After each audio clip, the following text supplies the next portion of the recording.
Good evening, everyone, and welcome to the wonderful world of Link to the Past Crosskeys edition. That's right, we are doing a randomizer tonight with some wonderful runners. We've got Idiom and Incoherent, well as a couple others in the background, playing this wonderful mode that we call Crosskeys. What is Crosskeys, you may ask? Well, this is what we do to torture ourselves when we know we've been too nice. It involves entrance shuffle, as well as key sanity. And for newcomers, key sanity basically means that everything is shuffled, not only keys, dungeon items, the whole kit and caboodle. So if you want the Turtle Rock Big Key, it could very well be in the second chest in Ofauga Tower. You won't know until you find it. So that's what we're going to go ahead and do today. Oh, and it looks like we're off. Hot dog. Starting with both runners going out of Link's house, getting nothing but arrow. Let's go ahead and see Incoherent heading to the south area. Idiom as well. This is a very popular strat of getting one check in particular out of the way. There happens to be one location in the light world that's kind of annoying to get to, and that is the potion shop. You go ahead and do this first and foremost, so you can just say, okay, there's no reason for me to ever come back here ever again.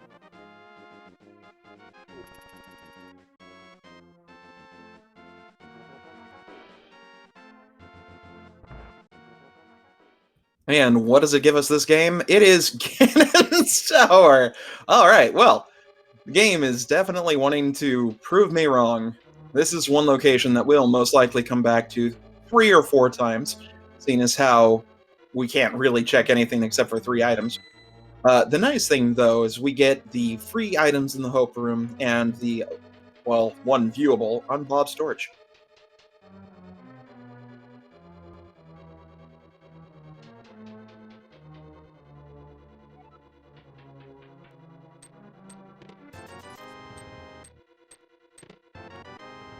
And now that we know what is all accessible in GT, it is time for a death warp so we can go enjoy the world. And to answer a question in chat, Incoherent is playing as the master of Flavortown, Mr. Guy Fieri himself.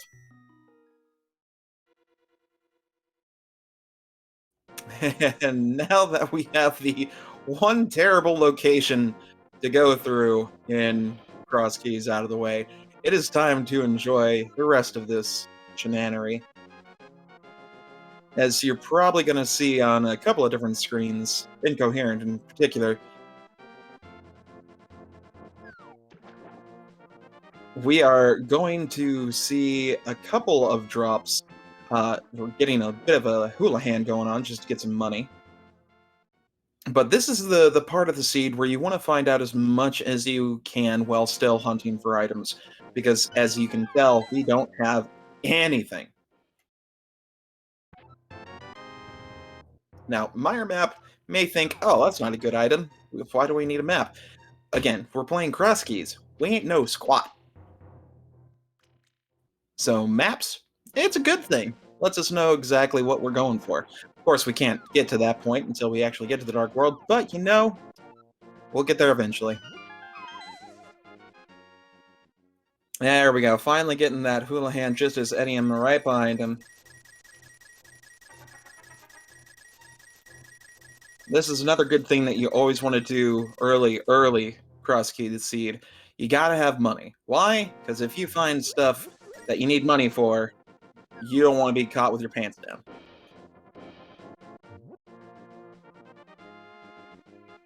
Now, another wonderful check here. Going to the Uncle route early. Now, surprisingly, neither of our runners have decided to check where Sanctuary is. Sanctuary being the one of 6 or 7 drop-downs? I keep forgetting numbers. But today we have our Ganon drop-down at the Uncle drop-down, so that's going to be a fantastically easy Ganon match. When we are ready to fight that big pig, we just come to the right side of Hyrule Castle, drop down, and say hello.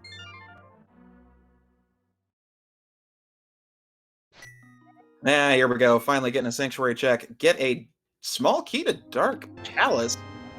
All right, a pod small key is a good thing because pod is a weird thing. I will tell you right off the bat. It is the only dungeon that has more than 4 keys in item locations. Oh, and we are getting some awesome stuff. We get not only Hype Cave, but boots off of the big man himself. Now you may think, oh wait, why not get bombs? Because they're right over there. Well, nice thing is, it's right outside of the save and quit area, so Incoherent and Edium can come back here at any time and open that up whenever they get bombs.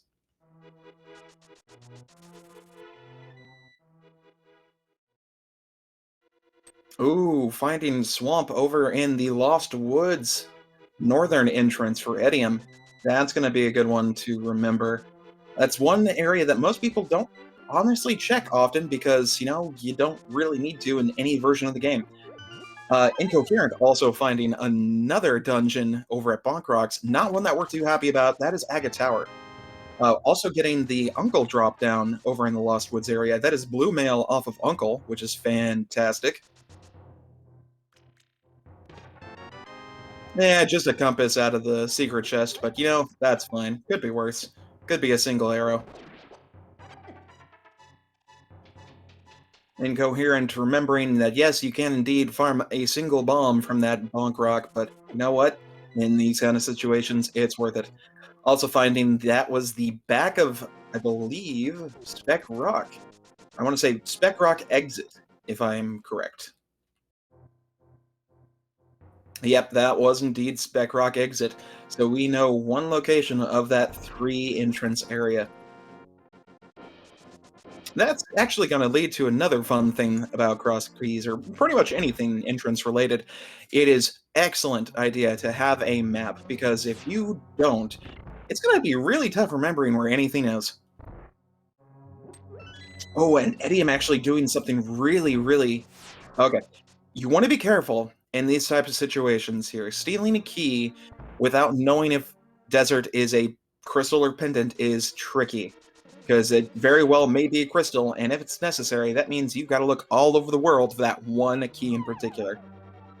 He did end up finding the laser bridge entrance to TR over, well, right next door, which is fantastic. Getting another pod small key as well. Oh, looks like a Ganon Tower small key. Very nice. Doing some fantastic laser skips with those boots. That is phenomenal footwork. Incoherent heading back over to our wonderful hype man. We'll see exactly what is hidden behind there, and... Ooh, we got ourselves a bow. The compass to Thieves Town, a big heart, and a small key to Tower of Hera.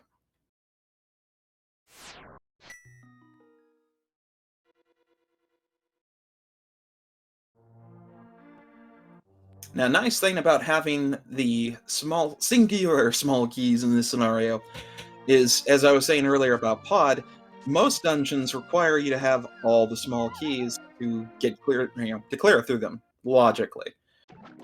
Pod, you need 4 to get everything. That's if you go through the right side, skip the front door, and then do a hammer jump.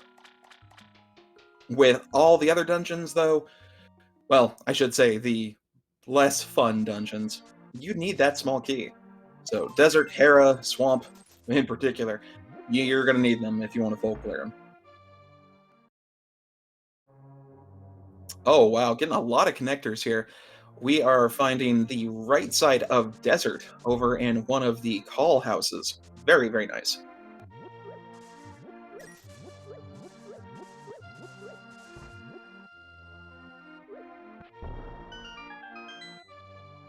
Now to check what we got in the restock room, as we call it. It is a dark room. Not getting anything out of it, though, so no drop down. It's not going to lead to the old man route, and it's probably going to be one of the dark fairy ascents. So we're going to skip that for now. And since we've got an easy way to make some money, Idiom is going to go ahead and shoot these little kind of white things.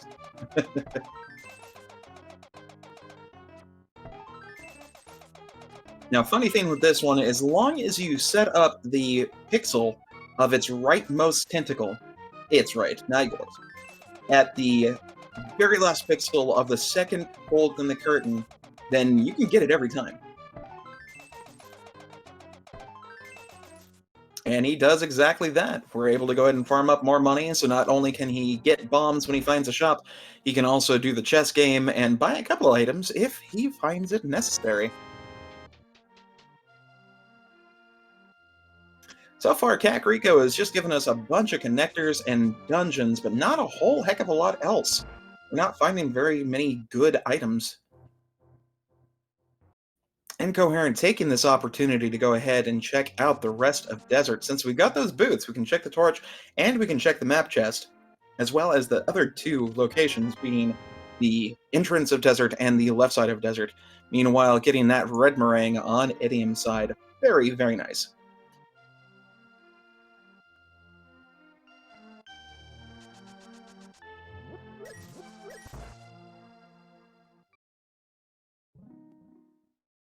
Nah, more wishing stuff for fairy fountains and hoo-ha.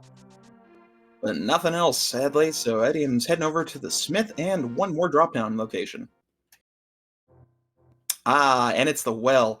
Oh, and Incoherent actually finds a fantastic connector to get him up the mountain. This is fantastic on many, many levels.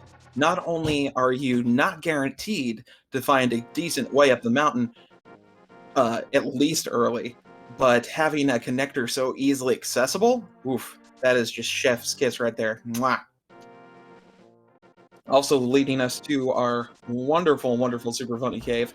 Going to be able to go ahead and take this to get a couple more items and another connector. Idiom also finding the front of Turtle Rock, also in the CAC area. So we've got a bunch of stuff we've got showing. Ooh, and Hyrule Castle. We've got so many connectors. This is dangerous. Early game, it is super important to try and find stuff like the glove, bombs. Well, they've got boots. Oh, but that Moon Pearl is going to help out Incoherent. Moon Pearl is essential for travel. You do not want to go ahead and get stuck on a connector in the Dark World and not be able to open anything, because if you walk around and you happen to find an item location that may actually be necessary, you're kind of SOL. Incoherent trying to set up this wonderful splash delete. Does have the bow and the bombs to do it, but isn't quite getting the right setup there.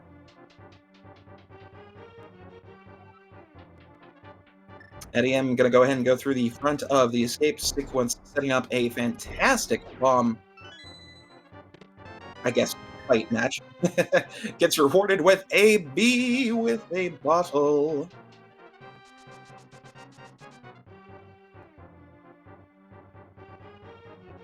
Now, intriguing enough, he is not going to go ahead and continue on down this rabbit hole. It looks like he's just going to go ahead and save this key and head into the back or check out one of the other entrances. And it does look like he's doing that. He's going to go ahead and head to the back here after checking out what we got in the front entrance. Meanwhile, Thieves Town popping up. Thieves Town is a great one to find because, again, not only is it easily accessible, since we can walk in through the front door, you get 4 quick item checks. The downside to Thieves Town is you kind of need that big key to get the other 4.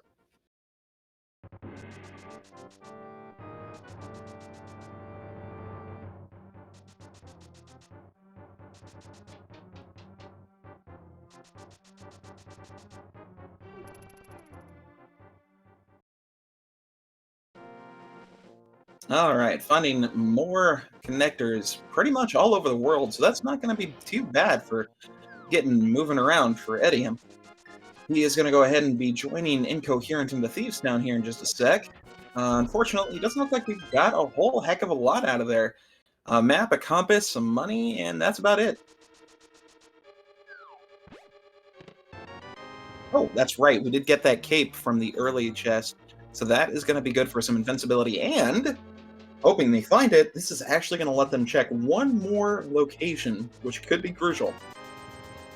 If they find a connector, there is a wonderful little place on top of Hyrule Castle that you can't get to unless you find a connector, or have the mirror, and you are in the Dark World, and that is the actual Agate Tower entrance. You find that with the cape, you are golden.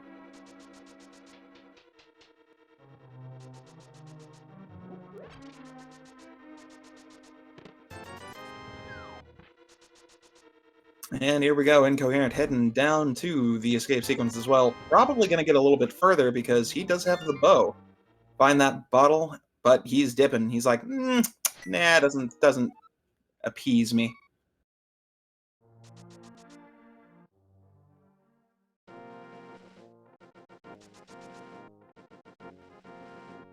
Do feel free to go ahead and point out anything missed on our tracker today. I am doing double duty, clicking buttons and talking to you wonderful folks, so feel free to let me know if I miss anything. Otherwise, sit and enjoy the wonderful, wonderful race between these two fantastic runners.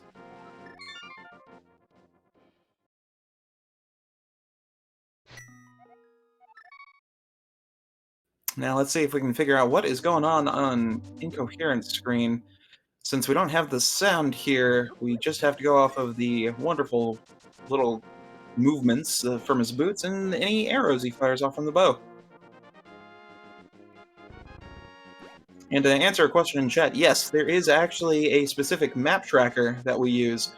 It is a nifty little tool which allows us to mark specific icons on locations that we have been and haven't been. And in these kind of scenarios, it is 100% necessary to go ahead and use a map tracker. I have yet to meet the person that can memorize every single one of these entrances. If I do, though, I will definitely ask them to look after my taxes.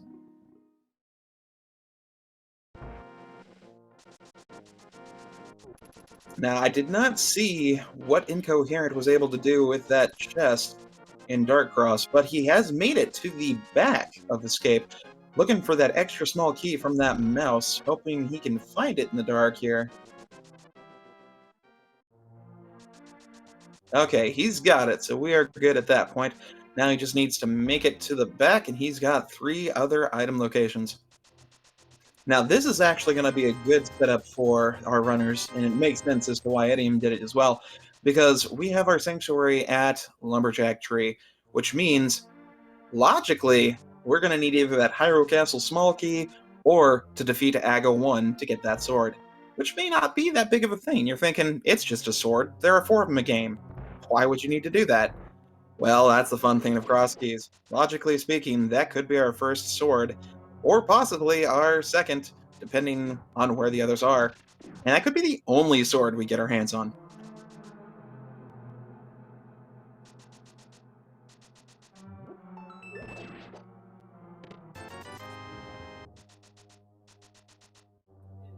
Now, another fun thing that we have to account for, of course, is the fire-locked aspect. We need either the fire rod or the lamp to actually make it to the back of there. And since most runners definitely will not want to go ahead and spend the time to go through Aga 1, we're going to go ahead and go off of that basis. So for now, we're just going to go ahead and sit here and smile and nod.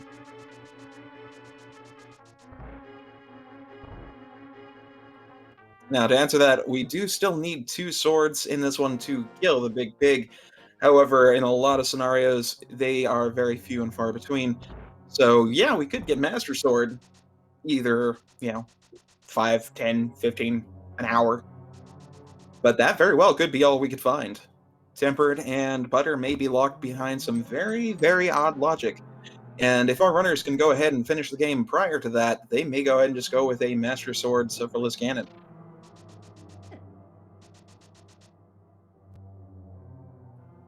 Another thing to ask in chat is, do you particularly need a glove to finish a Crosskeys key?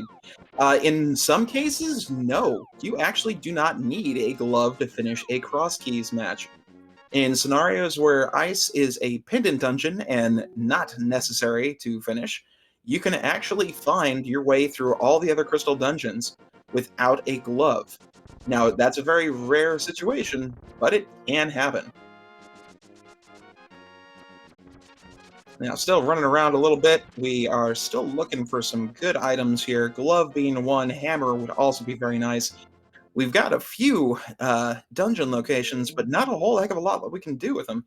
No big keys, just small keys and kind of upkiss.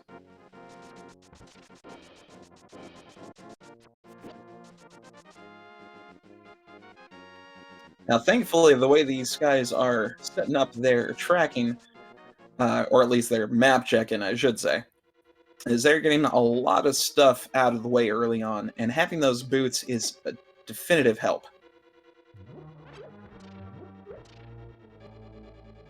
Skullwoods being over in this area in the eastern side of the world is not a fun one, but once we find a fire source, that shouldn't be that difficult to get to, thankfully.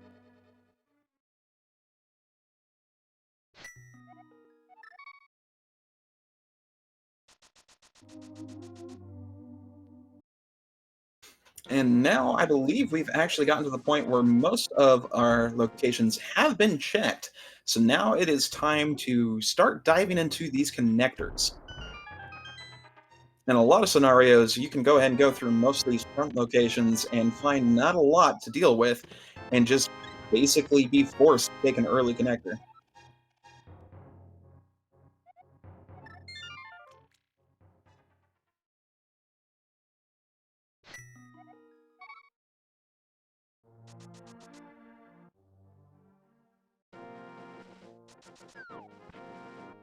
Oh, Incoherent is actually going through the dark room over in the Kakariko area.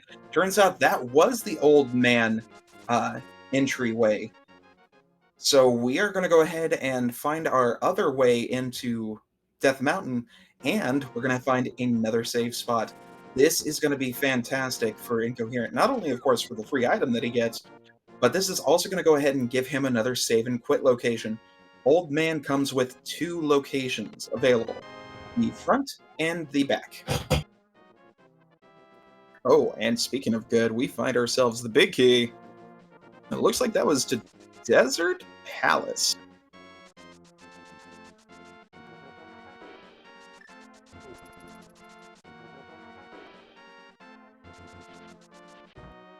A couple more items, but just a bunch of money.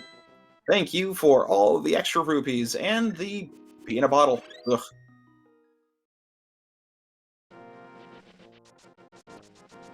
So we're gonna go ahead and figure out what else we got to do in the mountain here. But yeah, going back to the old man thing, we got two entrances on that one. The old man entrance and old man exit.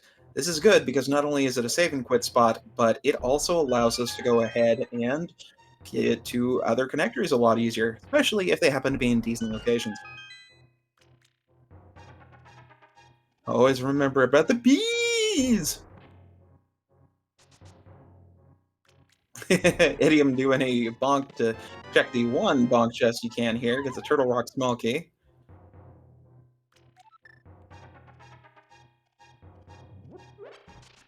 Incoherent finishing up with the rest of the mountain checks. Ah, and here is our Dark World entrance. Alright, we get ourselves a 5-6 on Meyer and a crystal on Skull Woods. Very nice.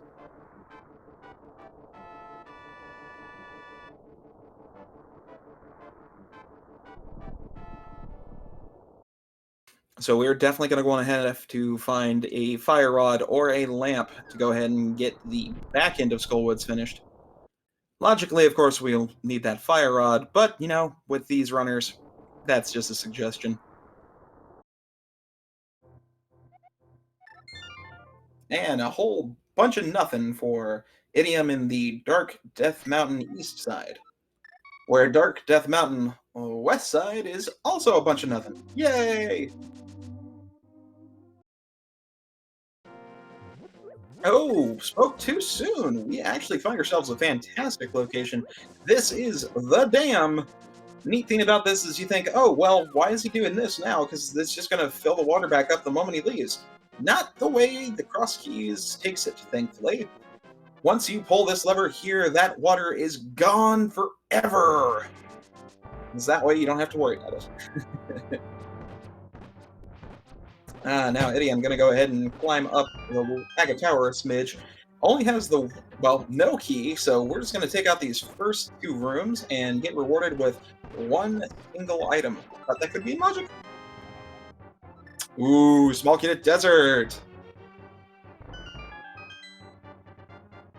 Ooh, meanwhile, Incoherent finding our pod entry.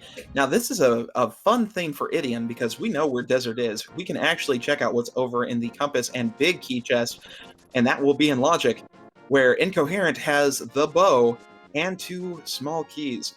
Now, typically, pod logic would require you to have all 3 of its small keys for the front to get into the back, because it says, all right, you're going to go ahead and go through these 3 doors. Now, of course, you could also argue 4 for the boss, but we're not going to do that.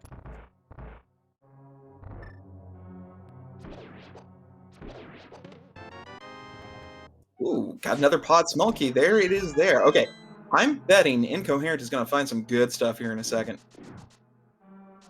Not only are we going to be able to access the right side because of that bow, we've got that extra key so we can check out the backside. Check out, let's see, that'd be compass chest? Ooh, we get a big key to this dungeon. Oh man, I was just talking about this. This is one of those weird scenarios where you actually find a big key in its dungeon. Not, of course, its vanilla location, but it's a rare circumstance because typically you don't want to look into a dungeon until you find its big key, right? Well, not so in these kind of situations. It's kind of a meh. It's kind of like that, where you find a hammer in the big chest.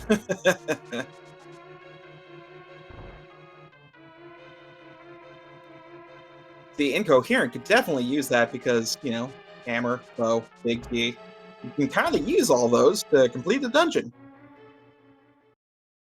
This just means good things for Idiom once he actually gets over to that pod entrance. He's going to go ahead and find a way to complete the dungeon all in one foul swoop, as long as he decides to play it right.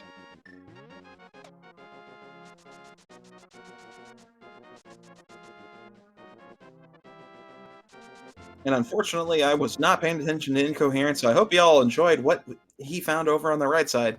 Hopefully it was not important.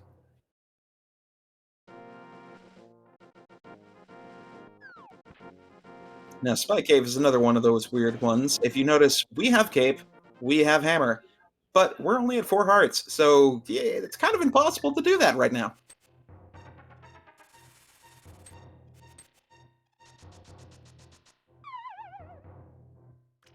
And answer that question from Link to the Past Ken, yes, we can. We can actually, with the boots, get one logical check, and that is the Fire Bar Room. However, there is one other cool thing that we can do, and that involves bomb jumps. Ah! You see, there's a nifty trick to set up a bomb jump over on the left side of GT, very similar to the Ice Palace bomb jump, where you don't need the hookshot. You do that to the left, you walk to the north, and then bam.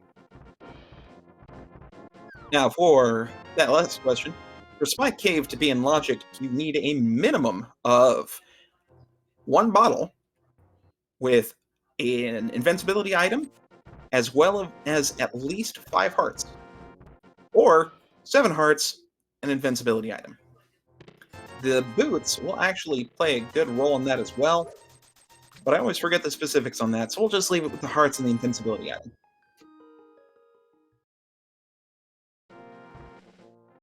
Very nice hammer yump over on Incoherent side. Gets rewarded with a map, unfortunately to a place that we really don't want to go to right now.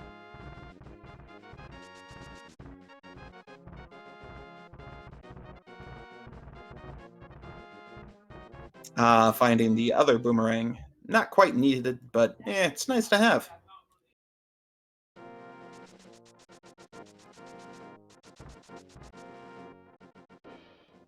Very good dark room, though.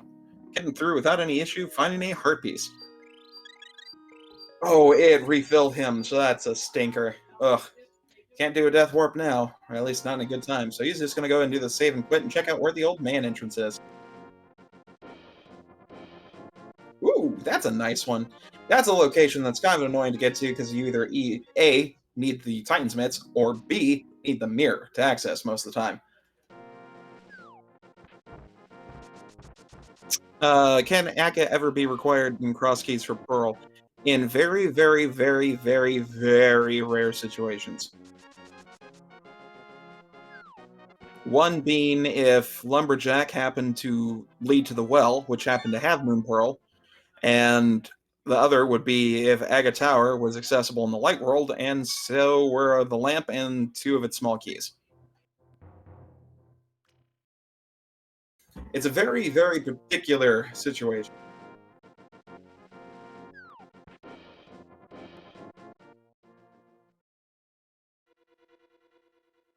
Ooh, Eddie, I'm actually dipping away from Pod, but that's actually not a bad idea. He's going to go ahead and check out the rest of these entrances just to see what we've got.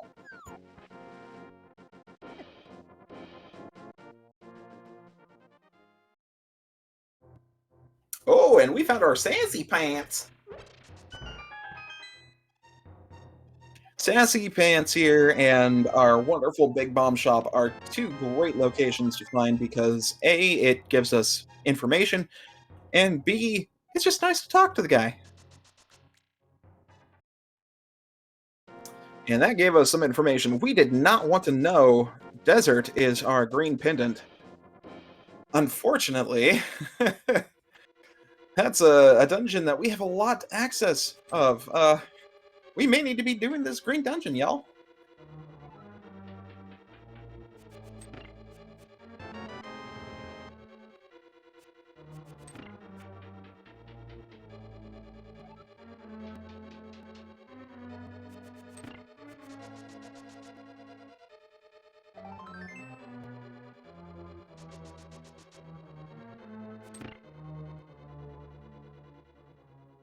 Now that was a powder and an idiom side, and it looked like a big key to Misery Mire over on Incoherent side, which he is just about to get as long as this dead rock stops being a butt. And here's Idiom's go. Now this is going to be intriguing here. Idiom doesn't know it yet, but he will have all that is necessary to clear this dungeon as long as he does not spend more than 2 keys before heading back there.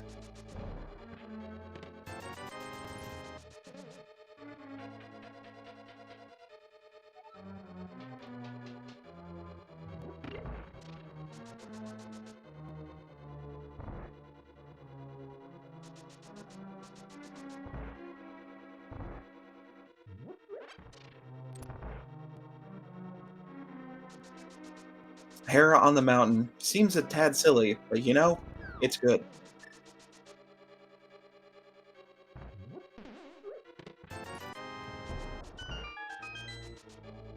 Excellent, excellent idea. Eddie, I'm going to go ahead and head over to the right side, pick up those items. And since he's got the hammer, he can go ahead and just bonk right through that. Doesn't have to worry about it.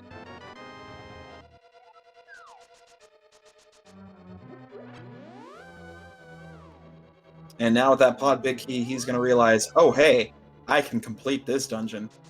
So I would not be too surprised if he just decides to head right back to Helmasaur after clearing these 2 tests.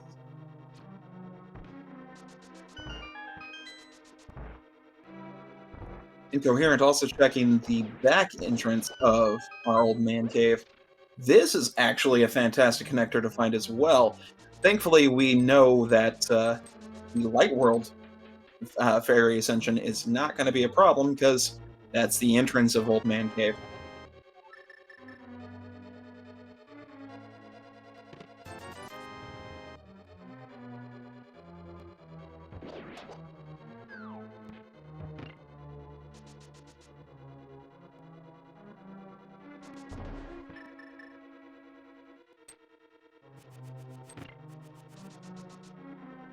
Yep, Edium is heading back to the back here. Gonna see if this is something he wants to do or not. This is honestly not too bad of a decision, seeing as how he's only got the 4 hearts and doesn't have a sword.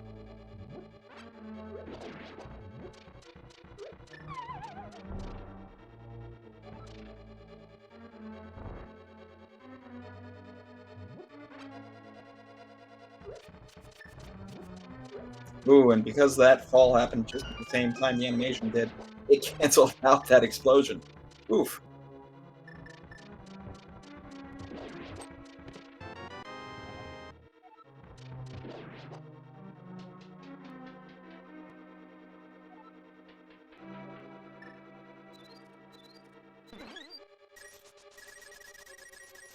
And if Idiom did the bow side, did that save him a key? Yes, it would. It would indeed save you a key. Unfortunately, opening up that front door does not save you that key. With 3 keys so far, you could very well go ahead and clear all but the vanilla big key location. However, that requires an extra bit of time because you'd have to loop through 3 times to go ahead and do that. Ooh, finds the big key to swamp. He did eat up that small key in the harmless hellway. This could be good. This could be one check that's necessary. Unfortunately, we won't know until we can actually get to swamp to check it.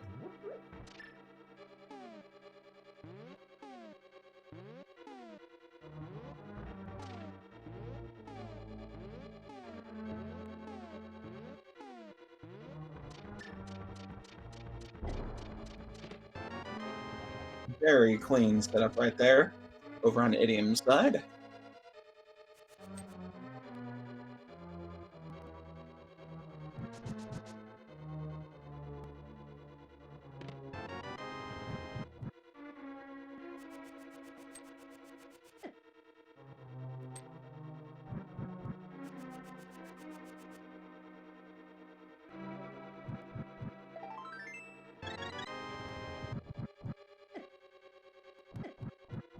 And looks like we are back in desert here. This is going to be a nice play so Incoherent can grab that hammer. But this is also another possibility to go ahead and check out the right side of desert if he decides to steal that small key.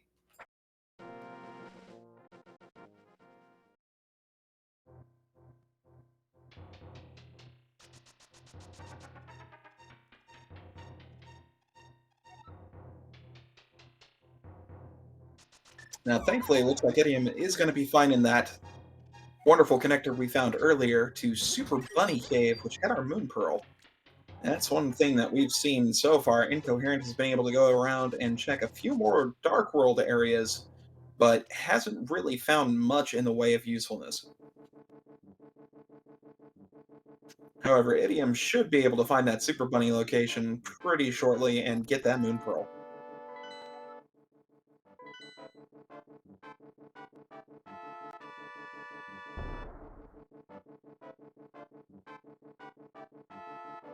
Another fun thing that we're seeing on Idiom's side, this can actually be in logic for something decent. I doubt that we'd see one involving a Moon Pearl, but Pyramid Ledge could indeed have something that requires you to get it before you can actually progress any further. Again, it's very rare for the Moon Pearl to be in here in these situations, but it can happen. Sadly, just not in today's game.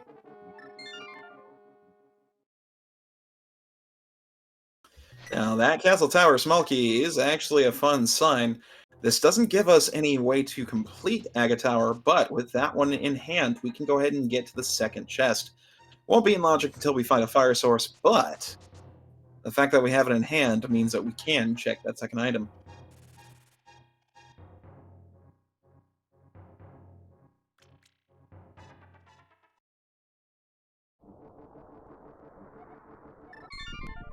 Yeah, and sadly, Idiom is finding out that a lot of these locations that are pretty much dead ends for the moment. But he's just got to find that connector over to our wonderful, wonderful Super Bunny Cave. Once he finds that, he'll be able to open himself up to the Dark World and get a lot of stuff done.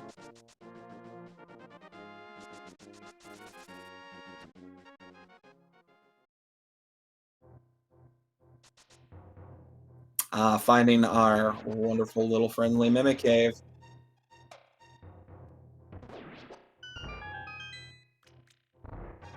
What's it got?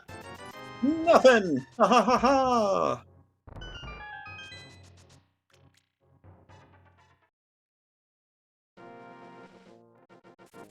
And now back to the interesting part. Sitting here and tracking what happens on the map. Now, Idiom's given us a splash delete, pulls it off beautifully. Quick direction over to the hobo, or the man living under the bridge, depending on what you want to call him. Get ourselves an item and a few more location checks. Probably going to go ahead and head up to Zora, see what we've got there, since we have the money to spend. And since Incoherent knows what's in the... Oh! Hot dog! We got ourselves our second sword for the fighters. Unfortunately, both are stuck at fighter because they each found a separate sword. Now, the other nice thing is, because these two have already found it, all we're missing logically is a fire source, but they have both found the Hyrule Castle small key. That means they can logically get to the back of the escape sequence and get that fighter sword. Incoherent's already got it. Idiom can go and grab it. Ooh, and over on Idiom's side, we've found a wonderful location. This is a neat little joke within the Crosskeys communities. That is what we call Hotel Mario. Especially in the bingo scene, if you find that, that is an instant GG. You don't actually win anything, but you feel proud for finding it.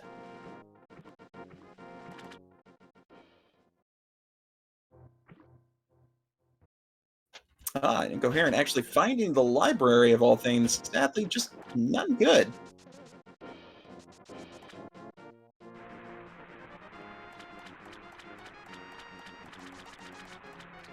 Back at Tavern in the Dark World Bonk Rock location. And I think that was a map over on Idiom's side. Yeah, that was a map, so may not get that, may get that, just depends on what he wants to do. Quickly remembering that he does not have the flippers. Oh, Stumpy, that is mean. Out of all the vanilla location items to give, why?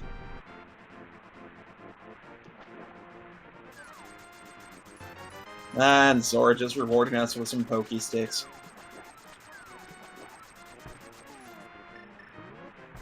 Oh, and Idiom doing a fantastic setup with the Splash Delete over here. This, I gotta applaud him, guys, because that was smooth.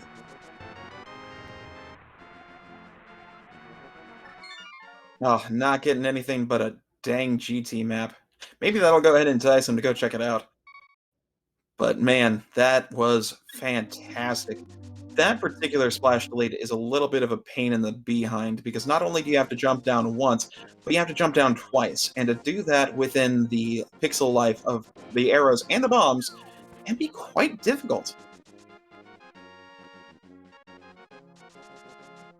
Oh, and it looks like Idiom is going to go ahead and head over to GT, take that map to heart, and say, you know what?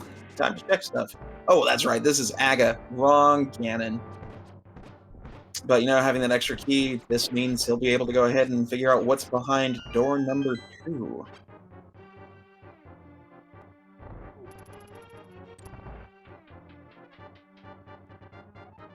Ooh, meanwhile, Incoherent going to take his small key that he got for the normal castle. He's going to go check out what's over in the map chest and... Or, I say boomerang chest. And the cell. Interesting. Ooh, getting a Turtle Rock key over on Idiom's side. That could be good. That could be good.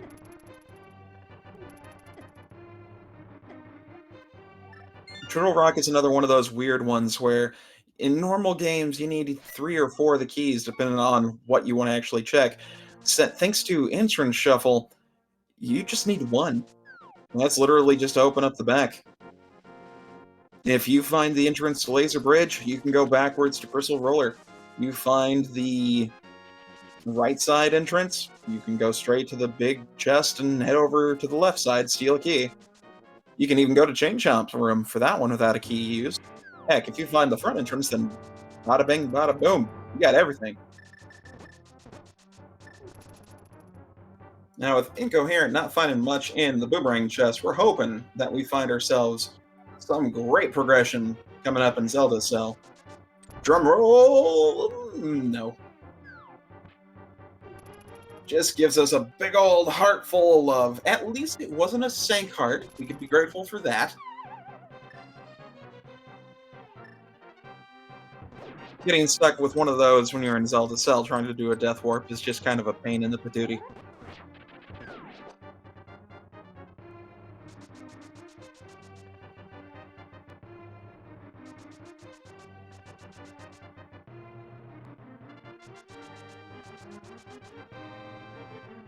Ah, here we go. A couple more checks going on incoherence.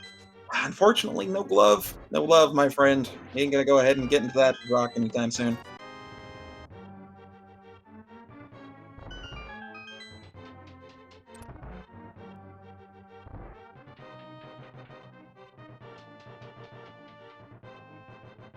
And thank you, Link, for pointing that out. Yes, Spy Cave is now actually in logic for incoherent. He's got enough hearts.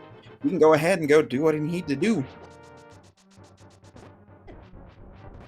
But to be fair, that's not exactly a pleasant one that's going to be sitting on the back of your mind.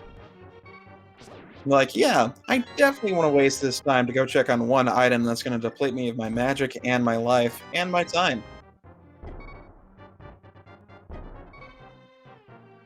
But that's the joy of Crosskeys, because we could find out that's required.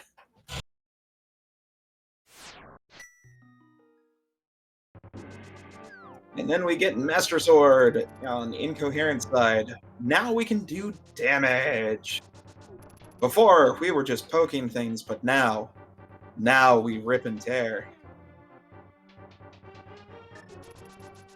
Oh, and it looks like Idiom's actually going to be doing the same pretty shortly. He's going to go through and check out what we got in Dark Cross, and then make it to the back to find his Master Sword. That is fantastic. Now, unfortunately for him, he still has not checked out the connectors that lead to Super Bunny Cave. We need to get there ASAP so we can get his Moon Pearl.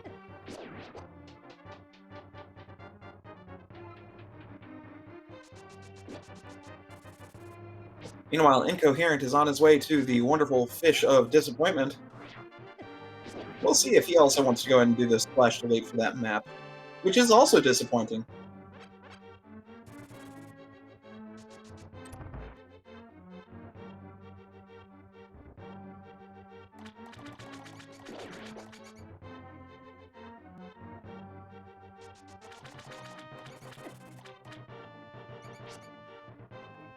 Zora emerges from the water. Hello there!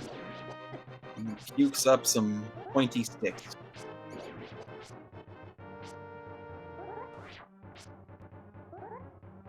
He's like a gotcha system of nothingness.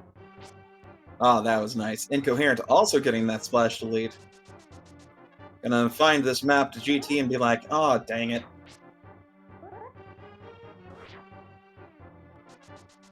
Now, where are you going to go, Mr. Incoherent?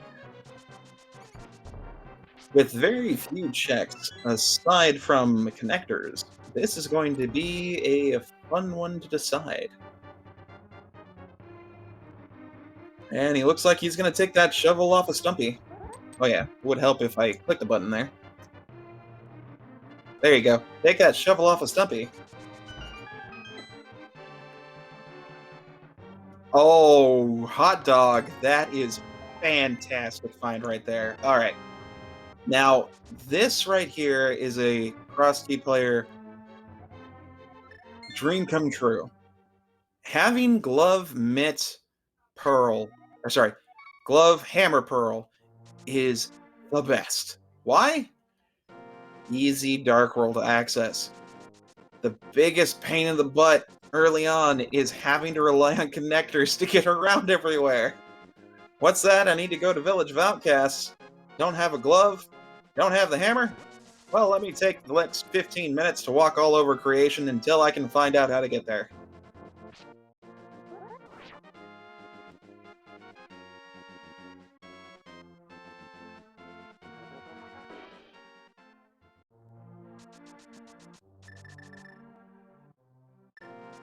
And there we go with the wonderful connector. Alright, now, decent news for Incoherent. He can actually pick up that rock. So sadly, Idiom didn't have anything to actually, do so. Oh, Idiom remembering that the well was at the magic bat spot gets rewarded the flute. This is why map trackers are super important. You gotta remember this stuff. Oh, it's ours! And also gets the Tower of Hera big key. This is really great. We're getting a lot of big keys. He gets the silvers, he gets the flute. This proves that if you remember your map, it's just like, mwah, perfect. Yeah, if only you could find Super Bunny Cave. And speaking of connectors, we're finding our ever illustrious Bumper Cave, and we're in Village of Outcast.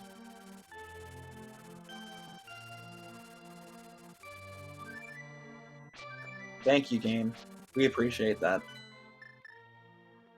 Ooh, that's not a fun one. Incoherent has actually found himself in a very annoying dark cave. This one actually is the Death Mountain Descent. This one can be tricky because there are not only 4 enemy bats to mess with you, there are 2 pits that can get in your way. Thankfully, though, Incoherent just like, nah, man, I got this. And just bulldozes through that. Well, Idiom gets a set of flippers over in the chicken coop. That is also phenomenal. Man, connectors everywhere. Good Lord Almighty. Oh, this is perfect. Idiom finding Blindside, Incoherent finding a connector at the top of Hyrule Castle. Oh, and gets rewarded with a punch to the face. It is just the top of Spec Rock and not even the good side. Ugh. Man, and poor Incoherent. That kind of thing is just rude upon rude levels. This is one area that is super difficult to get to. And because it just didn't have anything for us this time, it's like, nothing but pain and misery. But I bet Idiom's feeling the same after that terrible, terrible Blindside, getting nothing from it. A terrible map, few little odds and ends, not even a full heart, it's just, meh. We do get knowledge that the bug net's over on Desert Ledge, so that is a plus.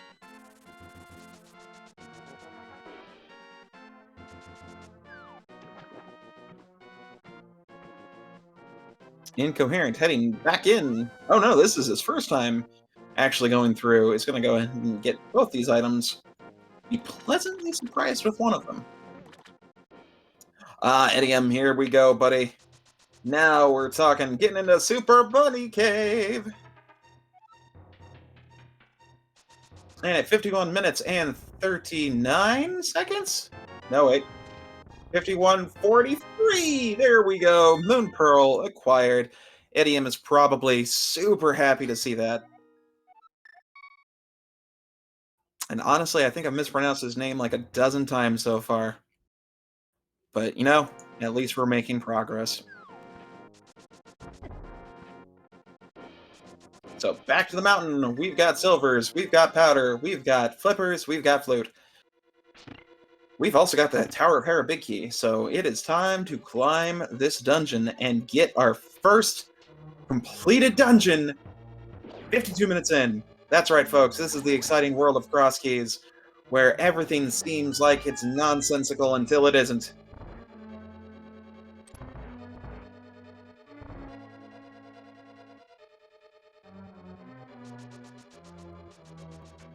Ooh, that is a fun location on the Incoherent side.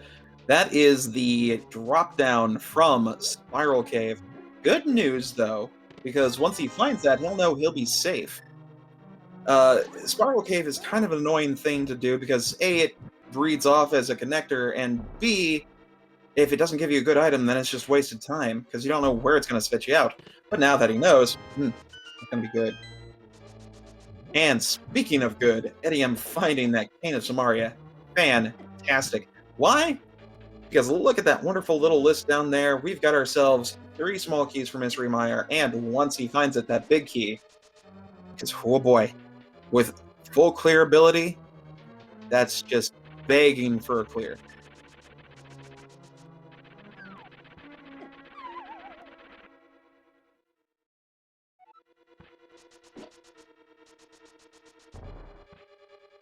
And unfortunately, I just brain foddered on that small key that Incoherent got, but it is indeed a small key. I want to say it's pods. I'm going to mark it as pods, and hopefully I'm correct. Meanwhile, Idiom being bullied by Mr. Moldorm, not one to play nice. Every time you go in for that little bit of hammer peg love, he's like, not today, mister. No means no.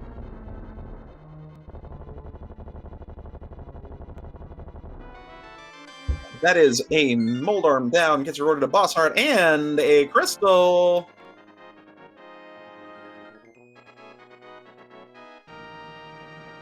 So 54 minutes and 17 seconds in, we have our first dungeon completed.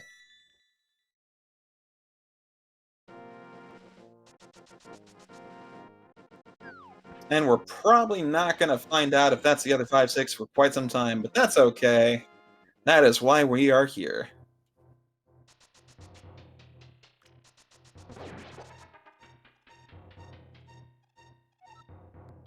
Ah, that was a pot smell key. All right.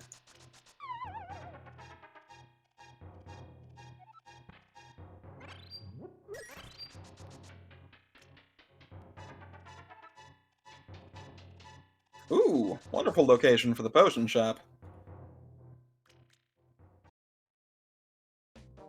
To answer the question in chat, what is an average time for this mode?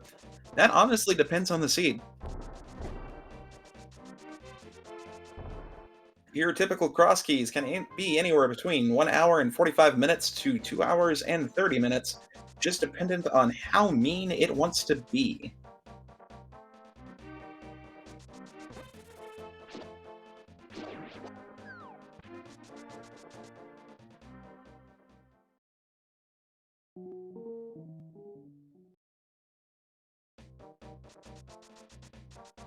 So far with our dungeon layout, we know that Desert Palace is one of our pendants.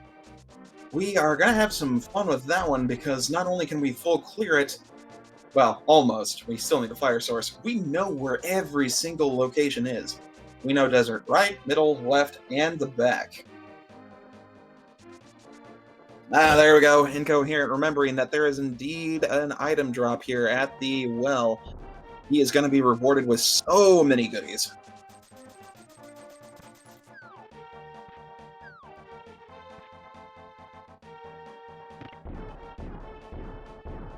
And here we go. Goodie number 1, the flute. Goodie number 2, a bottle. And number 3 is the silver arrows. And of course the Tower of Heritage, even no one cares about that.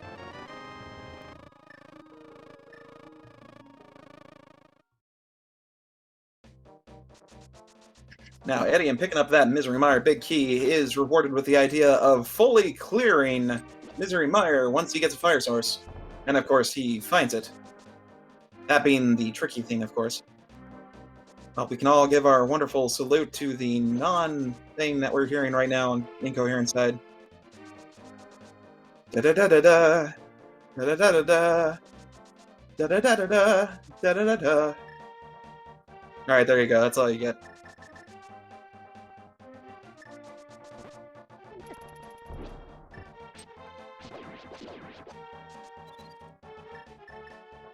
Now for the next fun part here. This game is not throwing us any bones. With the hammer and the cane available, that gives 2 more locations in GT we can check. Fire bar and tile room. That's it.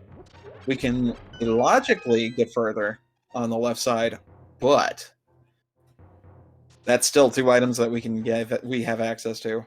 When will they go back to it? Probably not for a while.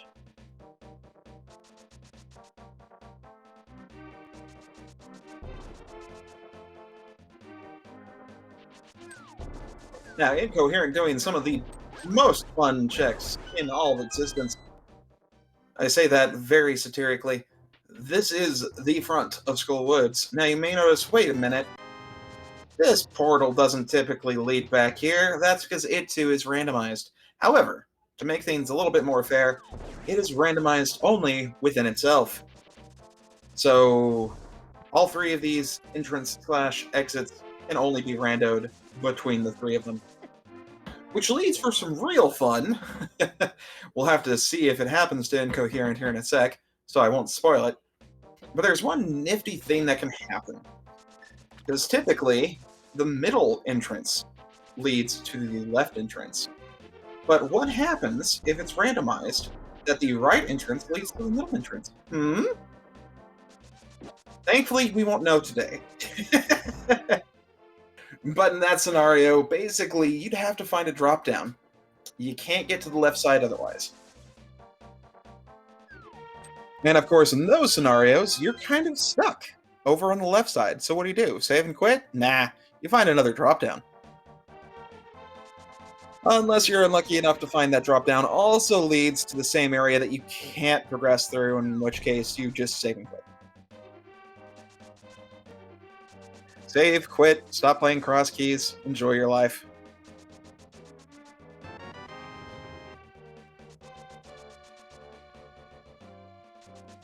I think that's actually one of the few things that all Crosskeyers will agree to. Is Crosskeys fun? No. You play it? Yes. So now that we've had that little bit of reflection on our lives, we can actually get some legit reflection with the mirror. Done. Oh, and also, I will go ahead and pre-select it because guess what? I'm psychic. I know that's a small key to Skullwoods. That's always a small key to Skullwoods. It's never not a small key to Skullwoods.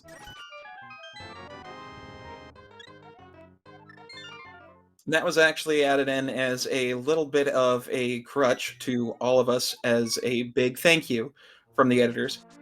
Basically, you can also get stuck there by not having a small key. The wonderful people that made this version of the game said, let's throw them a bone. And so they made that key always be small key. Now back over to Idiom's side. He is about to find his power glove and be super excited. Because just like that, we are flipping the tables. Incoherent has checked a little bit more, but hasn't been very successful on what he's found. It's just been a whole bunch of junk. Meanwhile, Idiom has been finding the right locations, has beaten the boss. He's on the right path. Now, fun thing that we're seeing here on Incoherent's side, this area here, this is an odd one. I mean, he's going to get his gloves here, so he's going to be happy about this. But that particular side of the house is only accessible through A, a connector, or B, the mirror. If that side of the house is not a connector, you have to have that mirror to get to it. And that can lead to some really wacky scenarios, assuming, it's something decent. In this scenario, it's one of those. Yes, this is a connector, but it's not one you have access to. Turtle Rock right side is an entrance only. There is no way to get to that otherwise.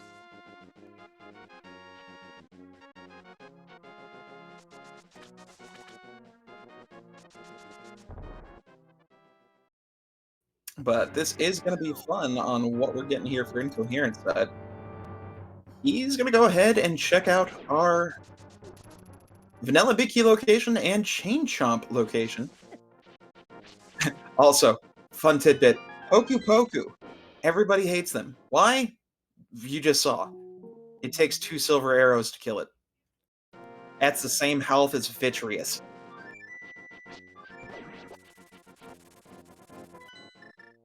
It is rude.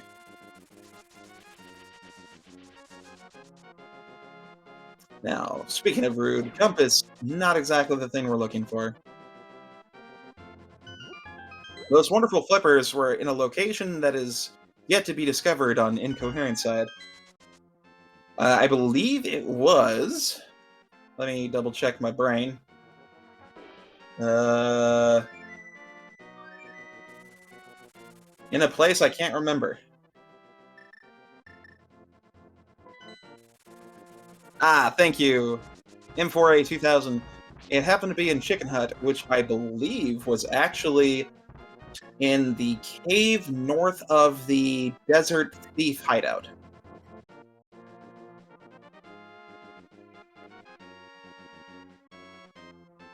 See, that's the other tricky part. When you're watching this, honestly, you don't tend to write down the locations. It's like, wait, what?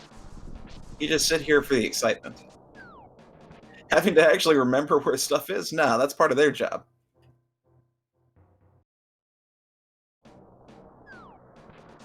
Now, fun thing also with, well, as you're seeing with Incoherent, yes, you could go ahead and lead the Smith all over the place, but there is a nifty thing.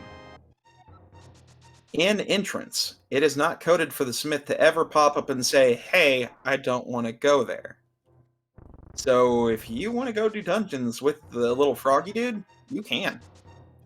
The neat thing, though, is that if you complete a dungeon, he'll disappear, but only if it's a crystal dungeon. Yeah. He will actually stick with you if you complete a pendant dungeon. Neat trick. Now, back to the items. Unfortunately, Smith was not gracious enough to go ahead and give you anything. Oh, yeah, in chat, you can take him to Ganon. That is correct. I have actually done that in a seed once, and someone decided to go ahead and reward me with a month of Discord Nitro for doing so. It was a spoiler match, and I was like, I promised a friend I'd take the little frog to Ganon. He deserves it. And so I did. And then I get rewarded. Never do that. It's just rude. But it's funny. Alright, so back to the action. Incoherent, doing some of these wonderful mirror locations. And for those wondering, I do say wonderful a lot because I'm being very, very facetious. And it looks like Link to the Past Ken is happening to read Edian's mind. Checking the first chest in Swamp to find that Turtle Rock Smoky. Now, again, not necessary, because we have all the entrances already discovered, so there really is no need to get more than one, but that is useful.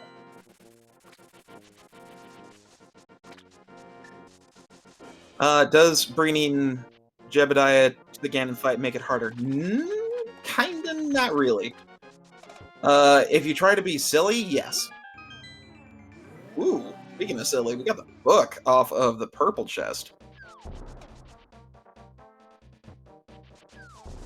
I will say this, if you're trying to do the dash strats with Ganon, then yeah, having a follower makes it a heck of a lot harder. Otherwise, no. But man, Incoherent is just loving this drop from the purple chest. Not from the tablet, unfortunately. Being able to go ahead and get the book right out of the purple chest lets you jump right on over to pick that up. And, here it goes. We're going to find our flippers. Hot diggity daffodil. Now, Idiom is actually checking out a location here. This one is kind of every runner's bane. Why? Well, it's because it's a pain in the butt to get to if there's no connectors. But we call it the Dark Shopping Mall. Because typically, there's nothing but shops. Today, though, we find Agina, aka the Fart Cave. Why do I call it that? Well, if you happen to talk to that old man back there, he's got one of 6 flavor packs that he will talk to you about. One of them happening to be, I once farted so bad that I caused all the jazz hands guys to run away and hide in the sand. There's also something about pandas that he'll never forget. A fish dinner that he'll never forget. How it's super rude to just come in here and bomb walls while he's been living there for years. It's quite interesting, honestly. Give it a shot. Load up a seed, talk to him, see what happens. Just don't do it during a race. Oh, also find the chess game. What do we got? Just more bombs. So unfortunately, Dark Shopping Mall not paying off this time for Edian. But it's okay. He's going to go ahead and head back and check out some more locations. Probably going to do Catfish or maybe some of the pod area. Who knows? Nah, he's going to go over to the Village of Outcast area. Oh, no, he is going to go Catfish. Nice. That is one connector I always forget about. Or shouldn't say connector, but whirlpool. Yeah, know what I'm talking about. And the Sick Kid. Also a fantastic thing to find when you've got a bubble. Not so much when you've got nothing.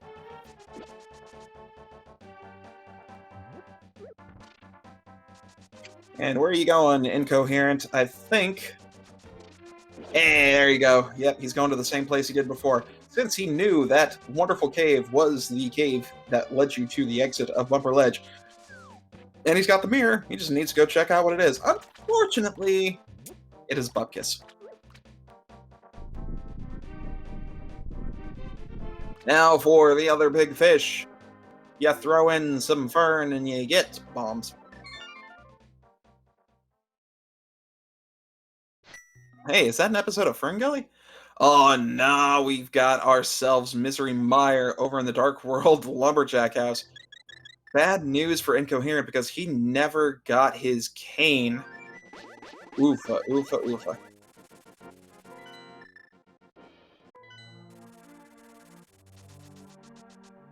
Now, this is going to be interesting to see if Idiom actually checks that out. He might. He is going to be heading into the Village of Outcast area, probably going over to Skull Woods. But for now, let's focus on Incoherent. We are checking to see what we got over on the, not left side because he doesn't have a fire source. Everything but. So first up is the lobby chest. What do we get? Drum roll. Nothing. Thank you, Seed, for another wonderful battle.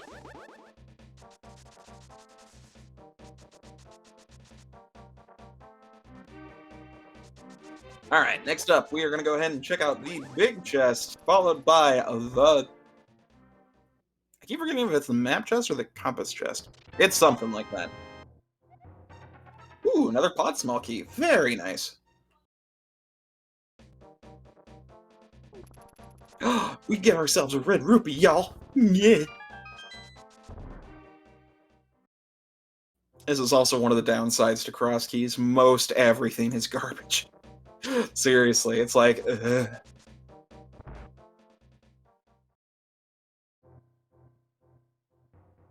Now, map to Eastern, that's going to be good, because we still don't know what that is.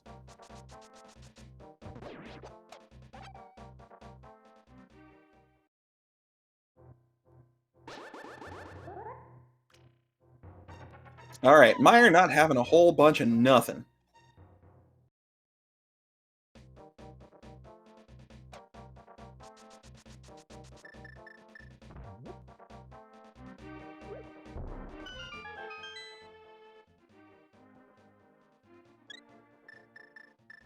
Eddie, I'm finding that wonderful. Oh, man.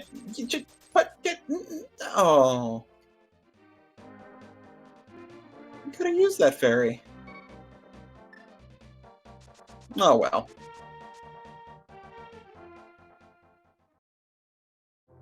Que sera, sera.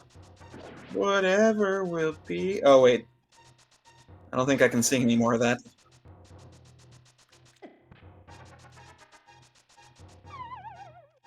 Oh, incoherent finding Eastern Palace. Idiom finding an empty bottle just to remind him of what he just did to that poor fairy.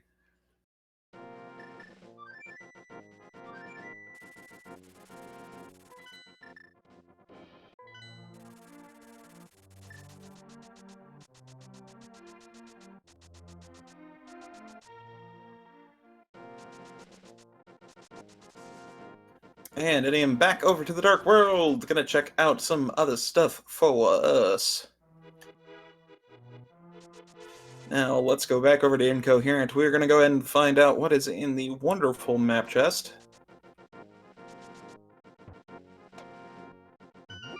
It is a small key to Misery Mire. Oh, okay, cool. So yeah, we definitely did not need that. Boink.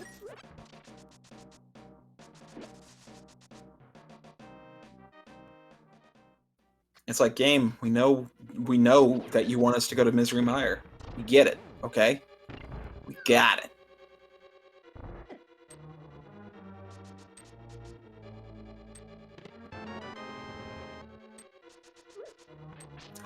Quack Medallion. Everyone's favorite medallion. Why? Because it kills dead rocks. Or allows you to kill dead rocks. It does something to dead rocks.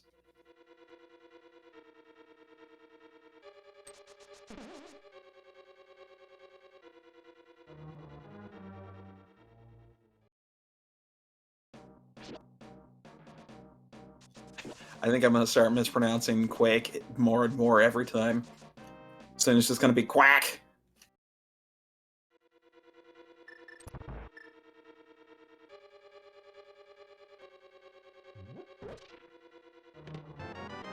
And there's the mirror over on Idiom's side.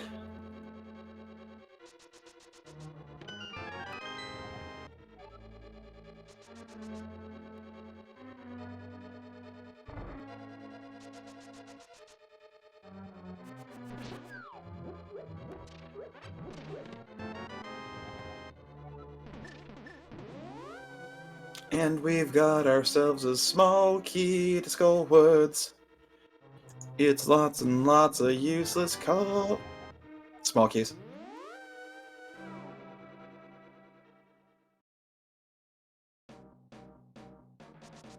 You heard Quark and thought of a bartender. Well, to be fair, I did indeed say Quark. Oh, wait, what was that, map check? Oh, man, Eastern, that is a pendant as well. Oh, hot dog. We also found the mini Moldhorn cave. Finally.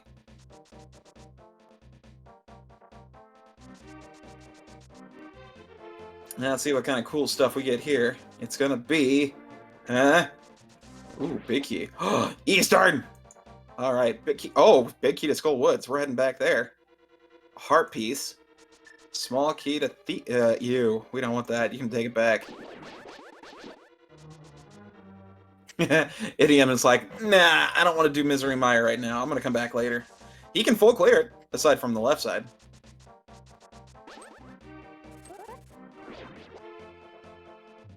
But apparently he don't want to mess with that right now. And honestly, I don't blame him.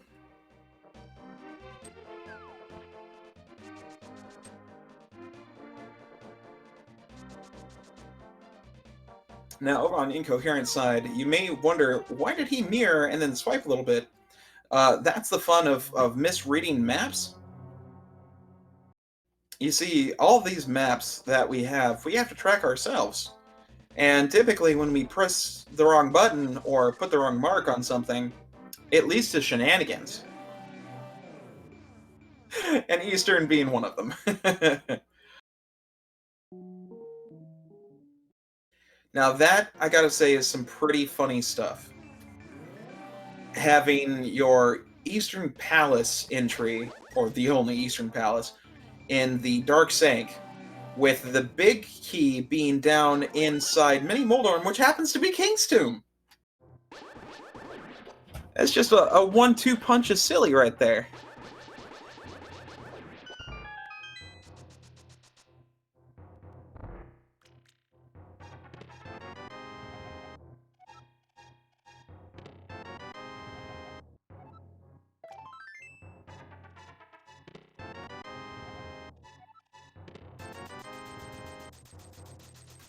Ah, dang it, I missed if there was something good in that big chest. Well, hopefully you guys were paying attention, and if there was something good, you can let me know, because you're all awesome like that.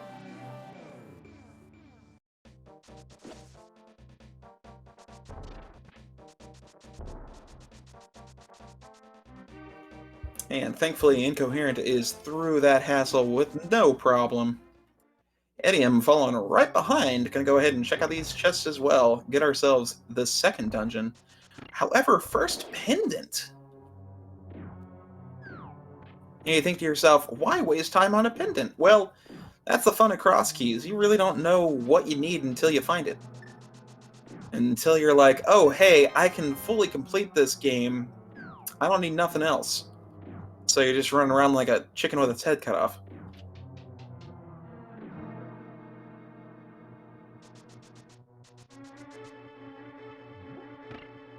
Now, we are done with Armos, and we get rewarded our final pod small key, basically being told, go back to pod, you dingus!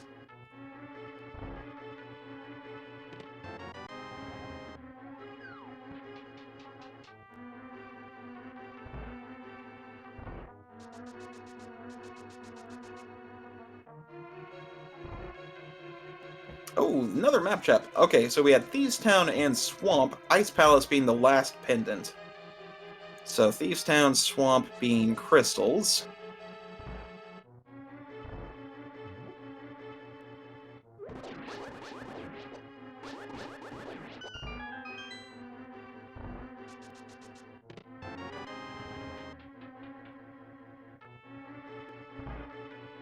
And there be our Quark over on Itium's side. No, sorry, that's our Hua.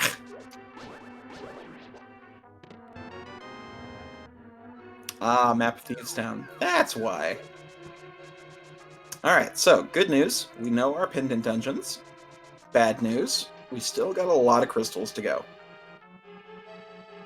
And as soon as we figure out which one is the last 5, 6, I'll go ahead and update that. But for now, these are our wonderful dungeons. We've got Tower of Hera, Palace of Darkness, Swamp Palace, Skull Woods, Thieves Town, Misery Mire, and Toto Walk.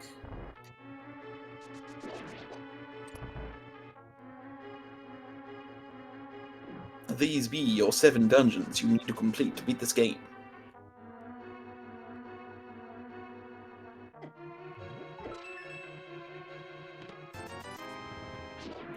Now, another thing I'd like to point out here that just proves that Crosskey seeds are the fruit of the devil.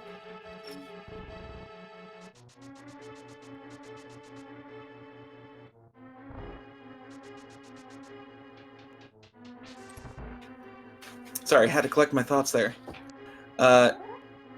Basically,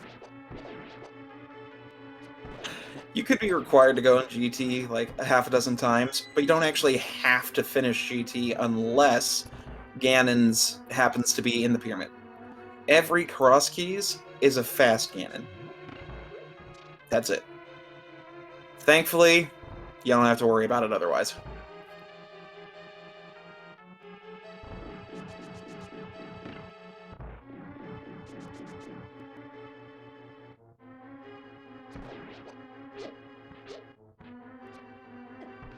Man, that Igor is just not one to be nice. There we go. Taking care of the thing. We good in the hood, baby.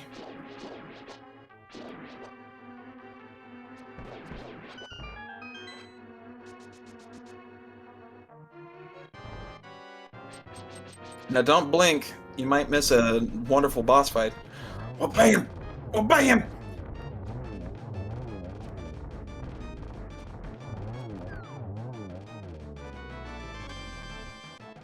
And here's your final pod small key. Please go to pod. Thank you. Have a nice day.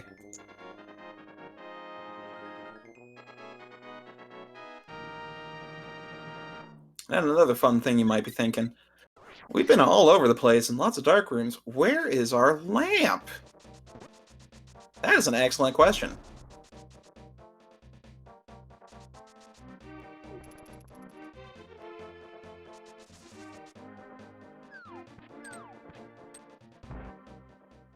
Oh hey, look at this. Incoherent's doing stuff. He also finds Hotel Mario, so quick GG's to that. Again, that does not actually mean anything. That's just a silly little thing we like to do. Oh, and this is the Mire Shed. Alright. This could be good. Nah, I was lying. It's just a map.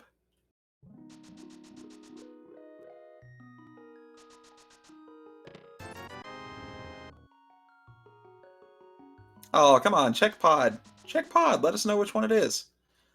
We know you know it's not gonna be anything but a crystal, but we need to know.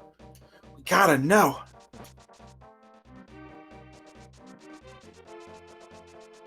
Ah, here we go. Alright. Collect that fairy. You will need it. Collect it. Collect it. Oh, man. Yeah, you should have collected the fairy.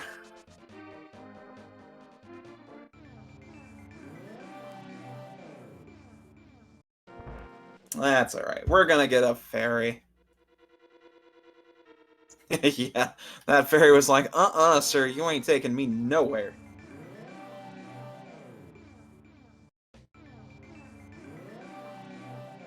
I am a strong, independent fairy that don't need no Guy Fieri.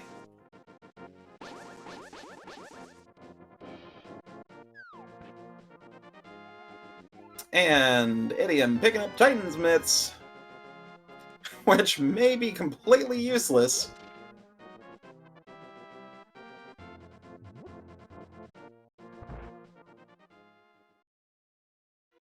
And also, to add insult to injury, we see that Misery Mire entrance is bombos locked, so that means 2 locations are locked behind medallions we don't have.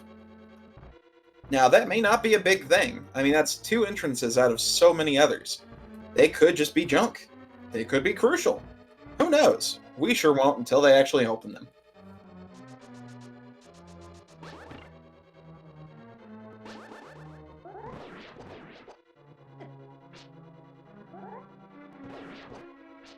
Now, good thing for Idiom here, since he is actually going through with the cane. He's got the extra keys. Not only is he going to be able to open up the compass chest here in Turtle Rock, he is going to be able to connect to the front of TR. Unfortunately, we've already found it, so that's not going to be that big of a thing. Oh, that's a fun little mirror bonk. Oh, incoherent, you silly Billy.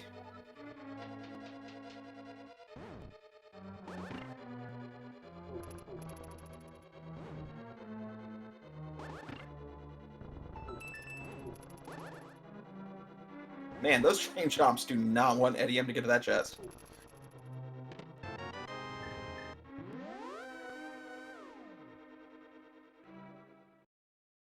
And sadly, Mystery Mire area not having anything worth value.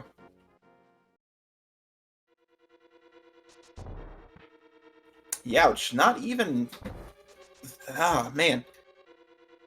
Checkerboard cave entrance typically has something good. It's one of those weird caves where you're like, okay, this could be something decent in the long run, but nope. Hey, speaking of not decent, incoherent finding Blind Sut.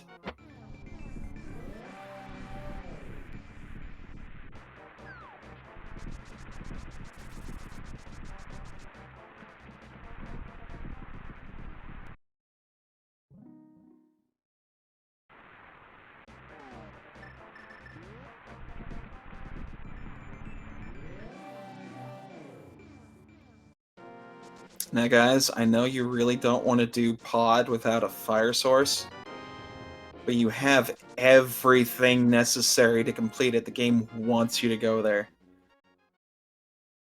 Just do us a favor and go to pod.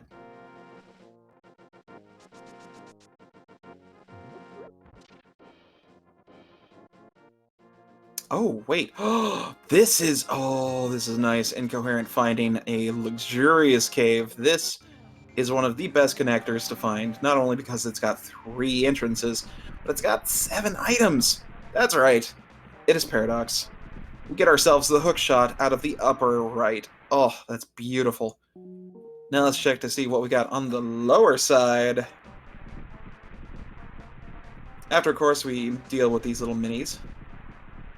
We've got a compass to nobody cares. A small key to also something nobody cares about. That was a red rupees. A fire rod! Okay, now we've got our fire source. We are golden. Okay, this is like poof, major for incoherent. An idiom right behind finding that hook shot. Oh, this is gonna be perfect. Oh no, go back. No, go back. It could be something good. He probably already marked it off on his map that it was nothing, so no worries. But this is another fantastic connector. Mimic Cave is only accessible through connector because you have to get through a Dark World mirror portal. Unless, of course, it happens to be the other end of connector, in which case you really don't want to find it.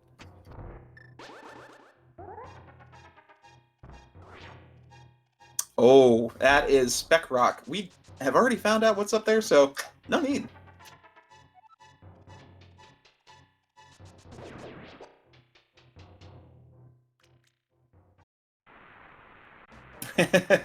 Incoherent finally going to take his time to finish off this dungeon. Since he's got a fire source, he's like, you know, let's just go complete it. Now, unfortunately, I have already forgotten where exactly the Canis Mario was, so hopefully Incoherent can find it for us and remind us.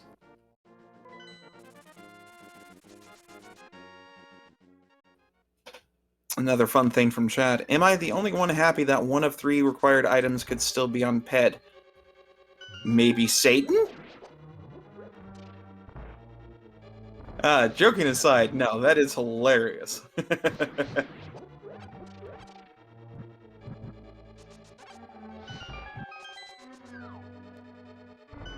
Now, to go ahead and rain on your parade here, that's just big keys and the ice rod. That is still 3 items, but it's just the 3 that's right there. In a lot of scenarios, you don't very likely see big keys on PED. I've noticed, now this really has nothing but hearsay, I've noticed just from running a lot of these that typically it's items on PED. Typically. Very, very rarely do you see a dungeon item, let alone a big key that's necessary on pedestal. Could still happen, but I'd say not likely. Well, I should say any key, honestly. Hey, there we go. There is our wonderful Cane of Samaria. And Skullwood's finished for Mr. Etienne, finishing up his 3rd dungeon, getting his 2nd crystal, and an hour and a half in, we're cooking with gas.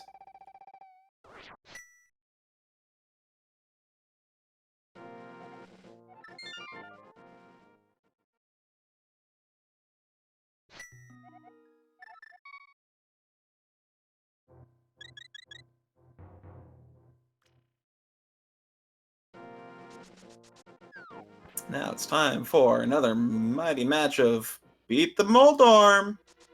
3 Master Sword spins, and this big old worm with a bunch of feet is going down. Going down to Pain Town. Meanwhile, Eddie, I'm finally going back to Pod. Thank you. Good lord. We know it's only 2 items, but please.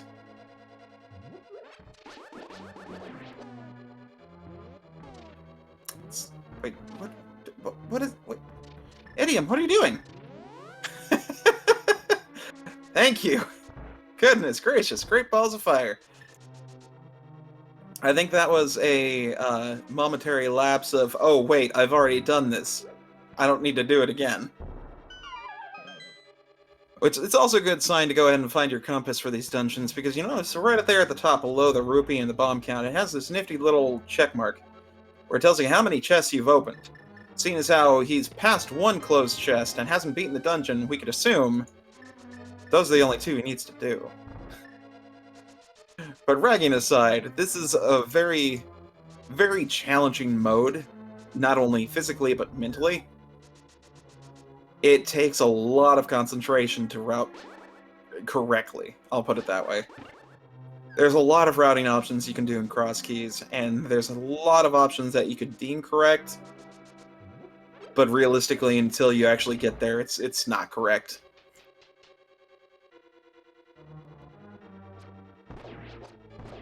And of course, it's nobody's fault but the seed, because the seed is evil, and that's what it likes to torture us with.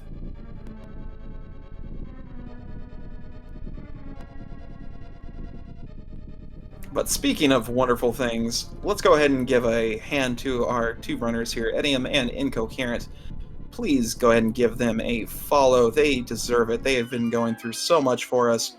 This has been one heck of a seed so far. If you find it entertaining and want to see more, please go ahead and click those links, give them a follow.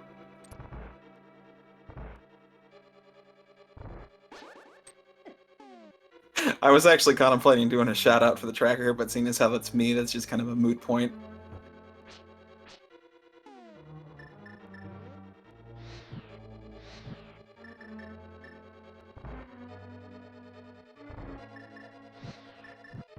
Hey, there he goes. Alright, this room's so much easier when you've got a fire source. Beating down them turtles. Gonna head to the next room and kill a Helmosaur.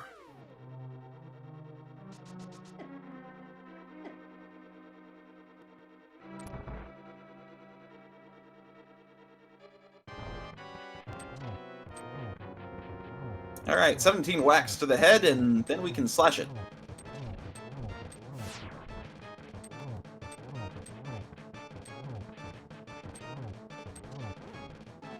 Mask is gone, time to shoot it in the face. 1, kaboom. And that is all she wrote. What do we get off the wonderful Helmet King? A small key? Oh, that sucks. I mean, that's perfectly fine. Yay!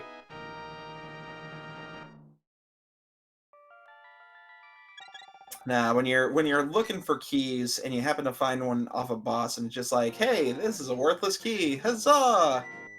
That's just a kick in the pants. That's what that is.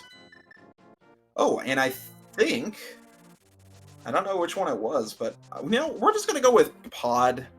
Yeah, we're gonna say Palace of Darkness was the last 5, or the other 5, 6, because it was not an incoherence menu, but it was an idioms just now. So look at that, we got ourselves another crystal dungeon down. Hot diggity daffodil.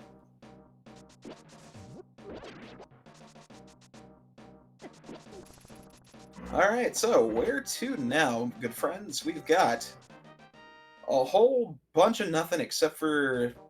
Well, no, actually, wow, it just dawned on me. We can't climb it, but we've got all of the GT basement we can do. Aside from the big chest. Oh, and Idiom is heading back to Misery Mire. Smart. This is a really good play. Not only, of course, to finish off a dungeon, but there's a lot of checks in here, and that opens up one more entrance. Now, I don't believe we have to worry about any other entrances, because we know where Swamp is. We are doing Misery Mire right now. We know where Thieves Town is, excuse me. Well, and Turtle Rock. We've got all the entrances taken care of.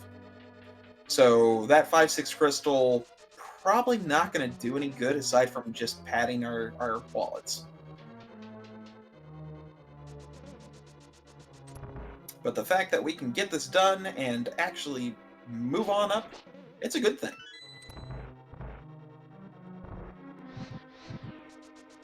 Moth, of course, being a pain in the rear for Incoherent, but he is tootling along. Gonna go ahead and hammer that bug down in the vase. Oh, Ganon Tower! Big key for Idiom. This is kind of a mixed blessing. I say kind of because... Well, Ganon isn't at the pyramid, so we don't need to do Ganon's Tower. However, that's 25 items. That's a lot of stuff! We're still missing an Ice Rod, Thieves Town Big Key, Turtle Rock Big Key, Swamp Small Key. Could be there. Who knows?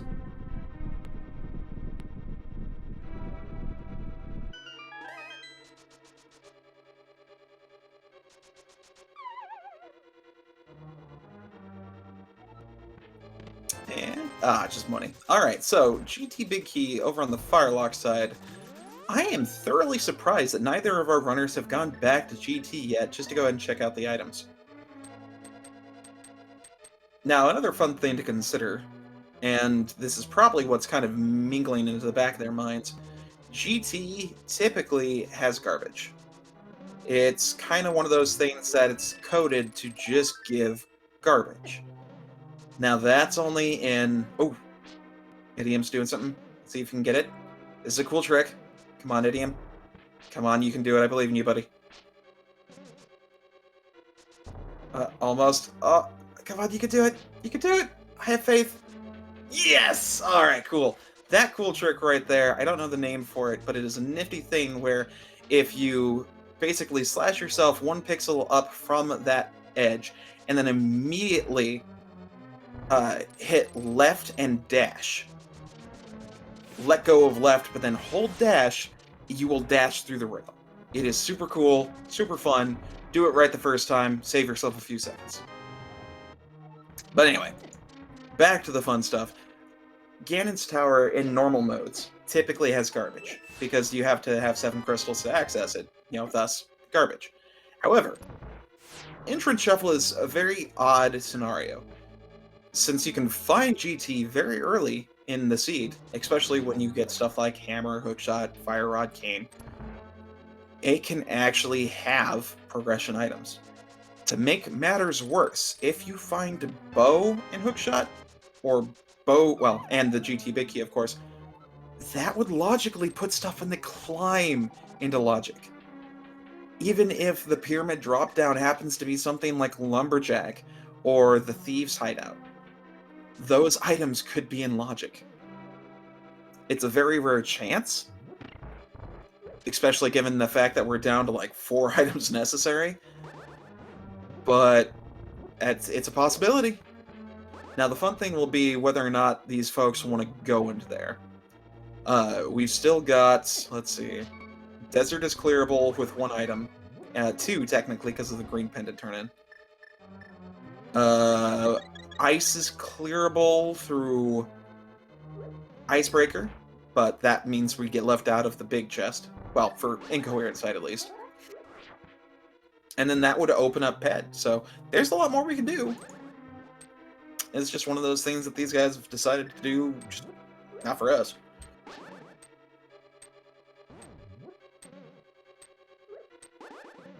Now, I will say, from a runner standpoint, it's very smart to avoid GT at this point. So these guys are doing some good, but from a viewer standpoint, I want to see them suffer. So I want them to climb GT for no reason. But enough about me. We're seeing a bunch of black, dark, nothing. And that's because these brave folks are doing the Misery Mire Dark Rooms very well, actually, on both sides. Idiom and Incoherent getting through just fine. Incoherent's finishing up with the first room. Well, Idiom was able to get the way through and is going to make quick work of this Vitreous fight. 9 silver arrows for the small eyeballs, and then 2 for the big. Ready? Count it with me. 1, 2. Ta-da! He's rewarded with a big 20 and a crystal. Now he's contemplating what to do.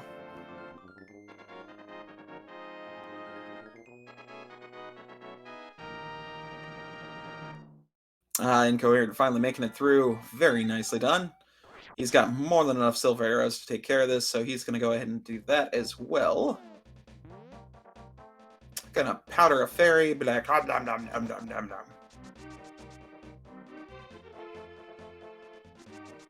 And then 1, 2, 3, 4, 5, 6, 7, 8, 9, 10, 11, 12.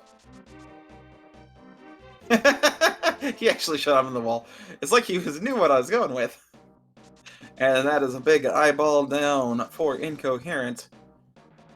And with that, we are matched up on dungeons. Look at that. This is a pretty even race right now.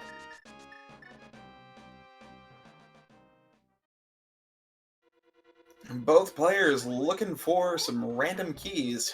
Need 2 big ones, 1 small, and an ice rod.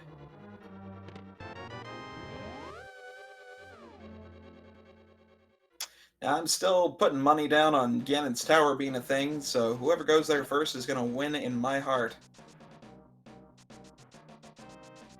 Unfortunately, that doesn't mean much, but it will make me happy.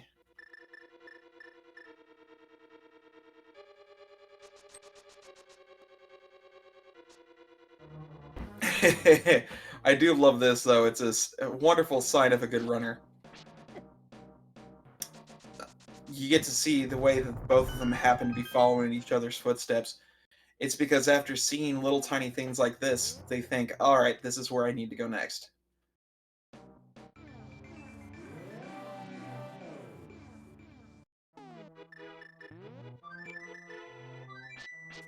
Fortunately, not paying off for us, but hey, that's part of the fun of Crosskeys. Where are we going, Idiom? Tell us your ways. What have you? Oh, something in the library. What was in the library? We're going through Toto Rock. I'm glad he remembered this, because this is one that often gets forgotten. Because late game Fire Rod, it's like, wait, there's something locked in Turtle Rock by the Fire Rod? Since when? Since right now.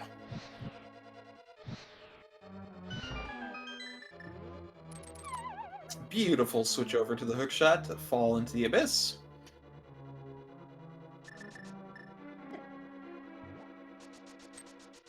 And that wonderful cape delay is going to cost him a boop on the nose.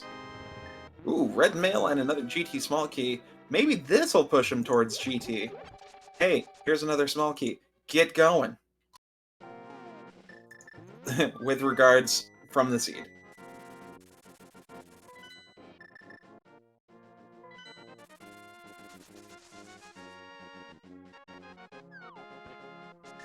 Oh, interesting. Okay.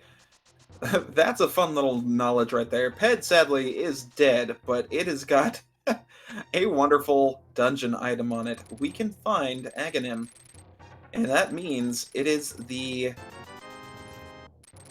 Castle Tower map. Oh, and Idiom finding... Oh, that's right. We never went to do Hookshot Cave. Oh, man. Sadly for him, nothing really paying off in it. However, Incoherent is finally heading back to Turtle Rock. We're going to go ahead and sit here, do Tile Room for a little bit, and then head over to do the rest. But we've got, within GT, 22 more... No, wait, hold on. We got 1, 2, 3, 24. We got 24 more item locations here. Unfortunately, I don't have any prediction powers, but we can have some fun in chat anyway. Pop down what you think will be in GT. Out of the 4 items we need, Ice Rod, Thieves Town Big Key, Turtle Rock Big Key, Swamp Small Key. And was that the Ice Rod? Game, did you really just give the Ice Rod?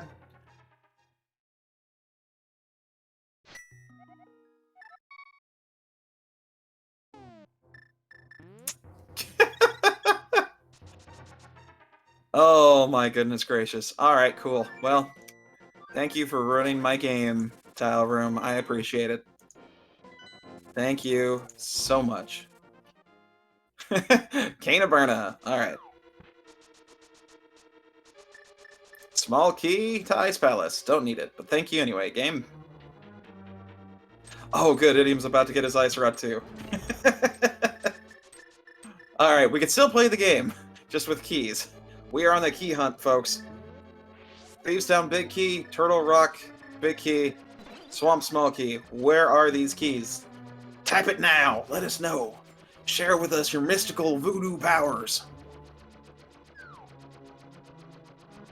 And just to clarify in chat here, we actually don't need medallions. That's the nice thing about Crosskeys match. Since this is entrance and Turtle Rock Mire entries may not be anything decent, we don't need them. Now, in the off chance those entries happen to be an item check, like Bonk Rocks or King's Tomb, and they happen to have a key that we need, then that's when we need them.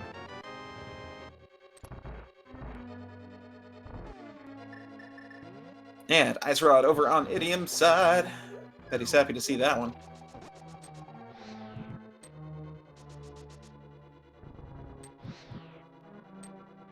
Let's see what we got in Firebar. Ah, it's nothing.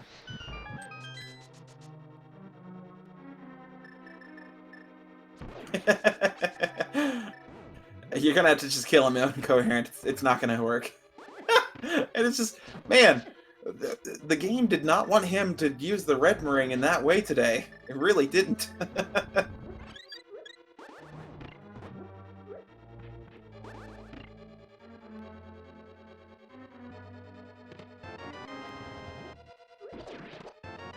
Ah, I see.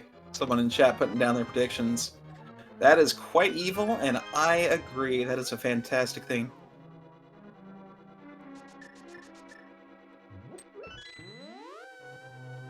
Someone in chat mentioning we're gonna find the medallions. No progression. Evil approved.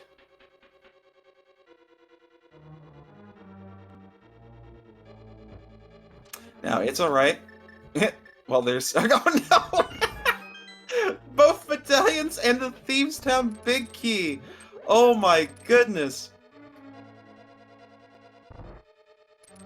Well, you were kind of right, Inconceivable. We did indeed find the medallions!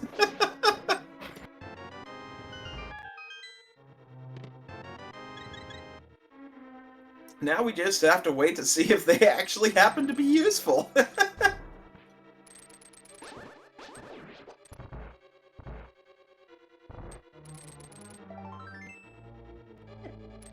Now that's a kick in the pants, offering the map for, like, the first dungeon that we had completed.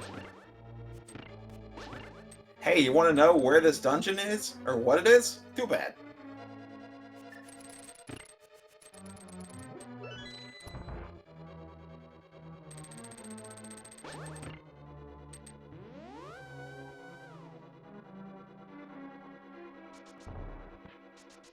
And Armos on Ice is down. Just like that, we ain't gotta worry about it. Ooh, we're rewarded with half magic. Big key to Turtle Rock. Oh, and 10 arrows. So lovely.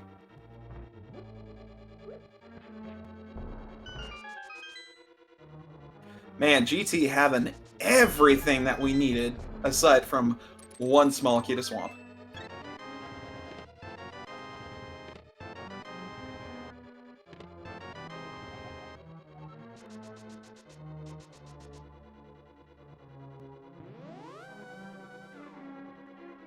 Now, I will say, this is going to be a nail-biter, folks. The correct way of progressing in this is to go finish Crystal Dungeons as quickly as possible. We are one item away from Go Mode, and that is one of the most annoying keys in the entire game. If we can happen to find it on a required boss, that's perfect. We do not want to be stuck looking over every which way for one single key.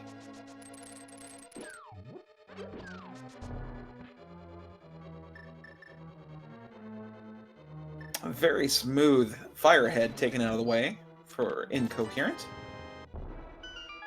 Now we're moving over to the ice. Gets 2 hammer hits, switching back to the Fire Rod.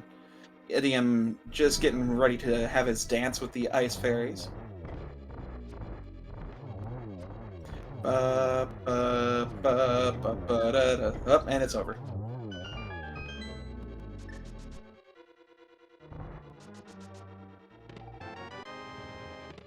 Gets rewarded with his half magic and his Turtle Rock Big Key. And then Incoherent takes down the big rock snake. And let's see what it is we will get. It is... Bupkis!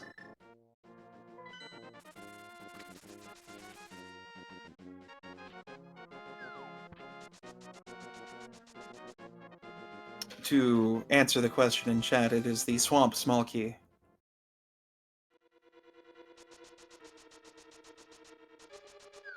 That is the one key that nobody likes. Everyone hates.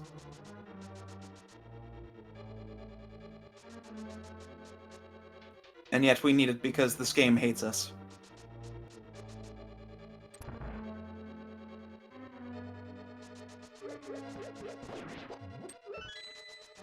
But man, I gotta say, these two runners are doing fantastic. Like, we've jumped between Idiom being in the lead, to Incoherent being in the lead, to Idiom being back in the lead, to Incoherent being back in the lead. It has jumped so many times in this, it's just... I really can't even say who's actually in the lead right now. Yes, Idiom's got a few seconds, but that's it. I mean, that could just be like one bad scripted fight. That could be one check that he doesn't do that Incoherent does. This really is just anyone's game. Now, the good thing for Idiom here, if Swamp Small Key does happen to be in one of these easy locations, either big chest, blind cell, or unblind, that's still going to give him a bit more time ahead of Incoherent.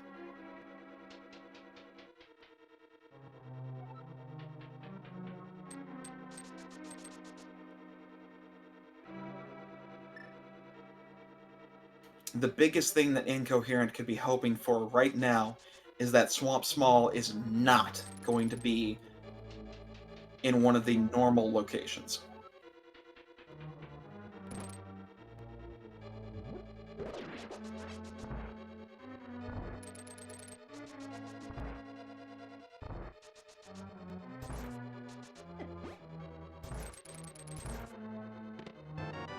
Ooh, tempered. Okay, this is perfect for Edium because that means his Trinex fight is going to be fantastically fast. Oh, small key? Ah, Castle Tower. That is a tease game. That is a tease. Now, something brought up in chat here. Edium still has to do TR. Yes, he does. The fun thing about the entrance to Laser Bridge, though, is it's super easily accessible. I mean, literally 10 seconds to get to it. Run back, wait for a cane ride, kill a gigantic snake. That's maybe 45 seconds tops, especially now that he's got the tempered. Incoherent lost a bit of time now because he did that fight with Master Sword. With Idiom, even though it looks like he's behind coming into this fight, the fact that his Turtle Rock fight is going to be that much quicker is going to put him on equal footing with Incoherent.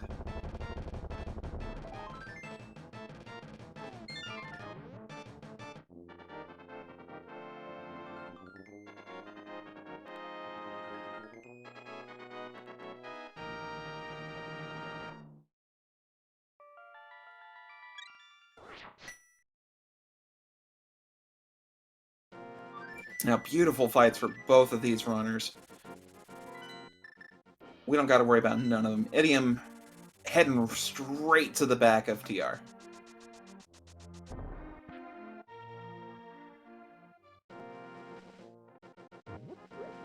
Or at least I assume he is.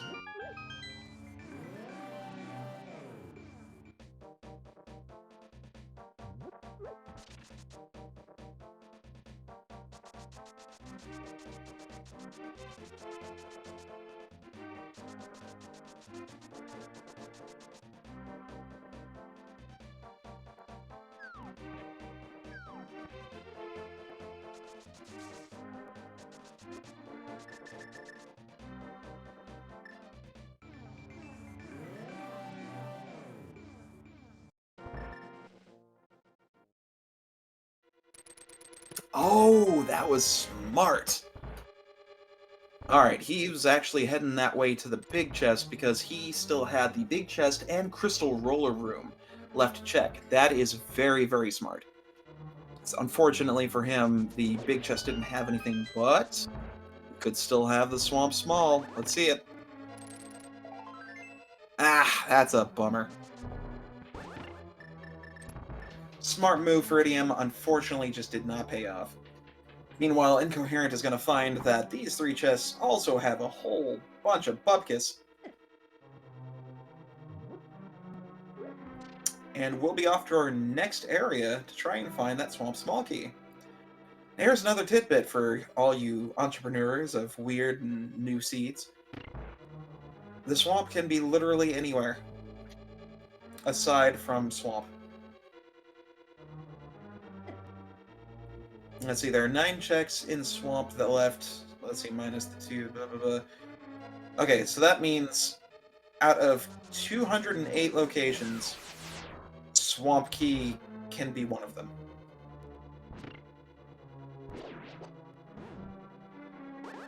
Yay!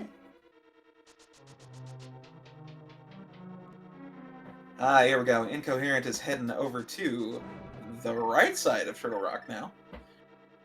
He's gonna find out that there's absolutely nothing over there, so he's gonna be disappointed there. But you know what? That's okay.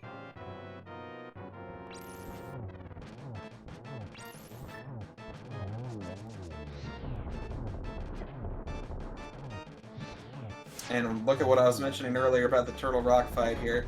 Trinex down in 2 cycles. Beautifully done. Gonna be setting up for the last phase here. Nice spin slash with the tempered. Oh, beautiful. Just done and done.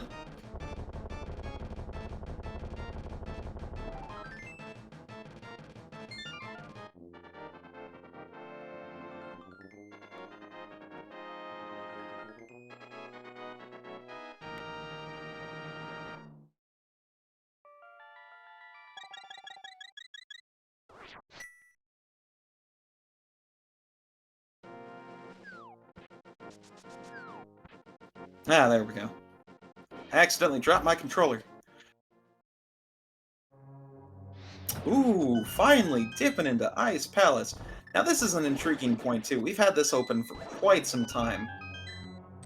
We could have full cleared it after we got in that fire rod. Same with Desert, we've got the one item there, plus the green pennant turn in.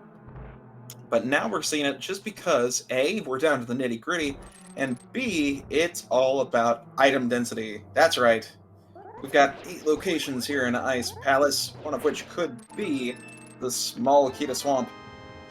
Oh my gosh, game, really? Good lord. You know, I was gonna say nice things about this game, but not anymore. Nah. This game is mean.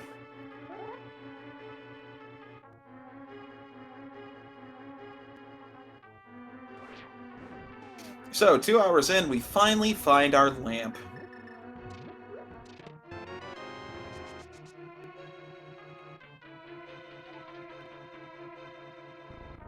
Now, to put this in perspective with other things, these are 2 of our 7 racers that are currently playing in this seed right now.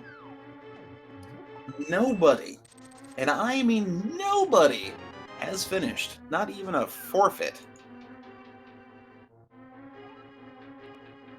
So not only are these wonderful, wonderful gentlemen actually still pushing at it, it's still anyone's game.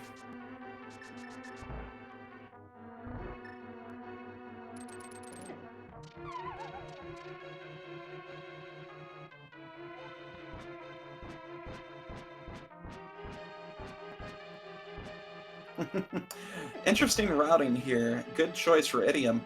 Since we have the small key, we're just going to go ahead and fall and go through this side. No need to worry about going through the typical route to get to IST.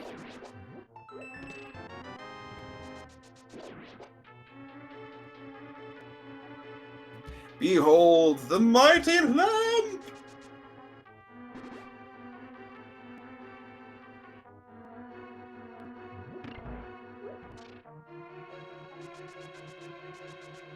Lamp not appreciative for fire rod uses and may have some exclusions. Fantastic bomb jump, by the way, for Idiom.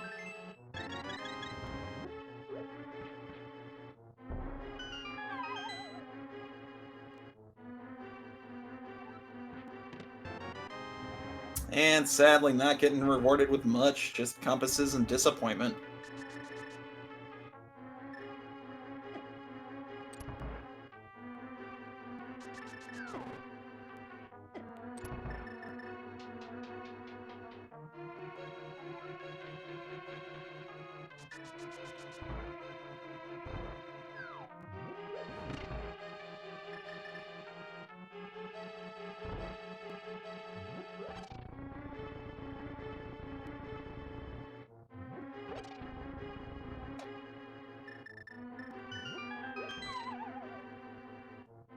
Oh, and because of a misclick, it looks like we did in fact get that Ice Palace big key.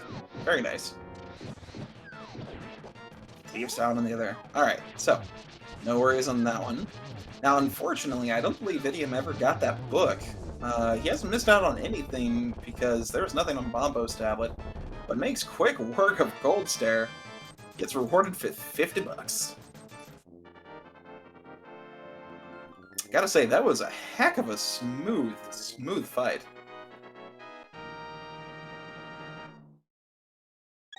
I would also like to point out to our wonderful viewers that if you do enjoy this wonderful, wonderful race, please, please take time to click on these links, give these runners a follow. They have definitely earned our love and respect. If I can figure out how to type buttons correctly. There we go. And if you enjoy what you see, please go ahead and give a follow to our Speed Gaming channel, Speed Gaming 4, as well as Speed Gaming 1 through 3, and 5 through how many other every others that we've gotten.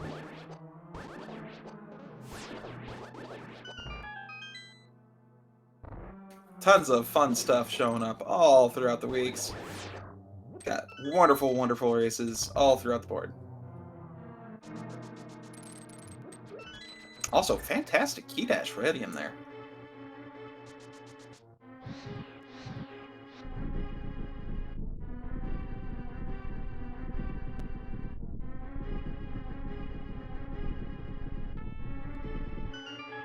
Now this is intriguing. Incoherent is actually opting out of getting the item off of Landmo and instead opening up the Mire area. Huh. Very, very intriguing.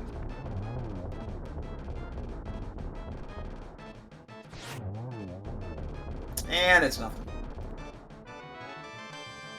Small key? Ah! Alright. Small key to swamp secured. Edium's not even gonna bother with that medallion. He is out of there. Oh man, 2 hours, 5 minutes, and loose change. We are finally in go mode. Edium, remembering that Swamp is at the Lost Woods northern entrance, he's gonna go in, he's gonna beat this boss like no tomorrow. He's gonna kill this gigantic fluff ball that we all know and love. And then he's gonna go say hello to a big old pig. Meanwhile, Incoherent is gonna check the Ether Tablet and find nothing but more disappointment.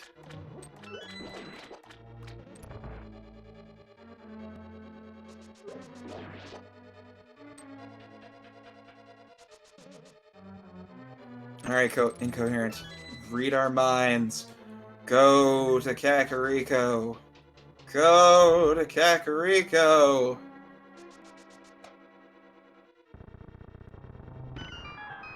You want to kill the worm.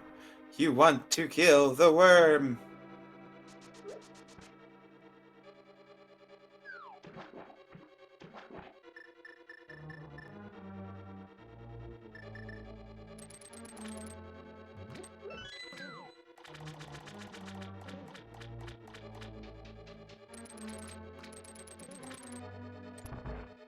And, of course, a cool little trick you're seeing on Incoherent side, you set yourself up with spin speed, you grab yourself an invincibility item, then you run like heck.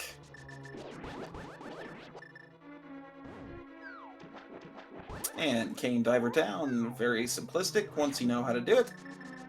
Kind of annoying to learn if you don't.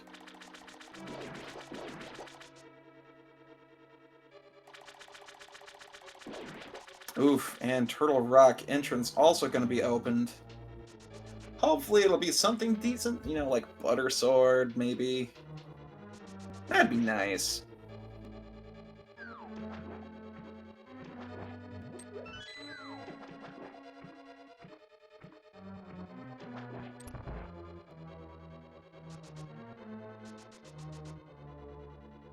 Well, folks, it is time for the Fluffball fight. We've got 12 of these little pufferoos to get through, and then the big eyeball.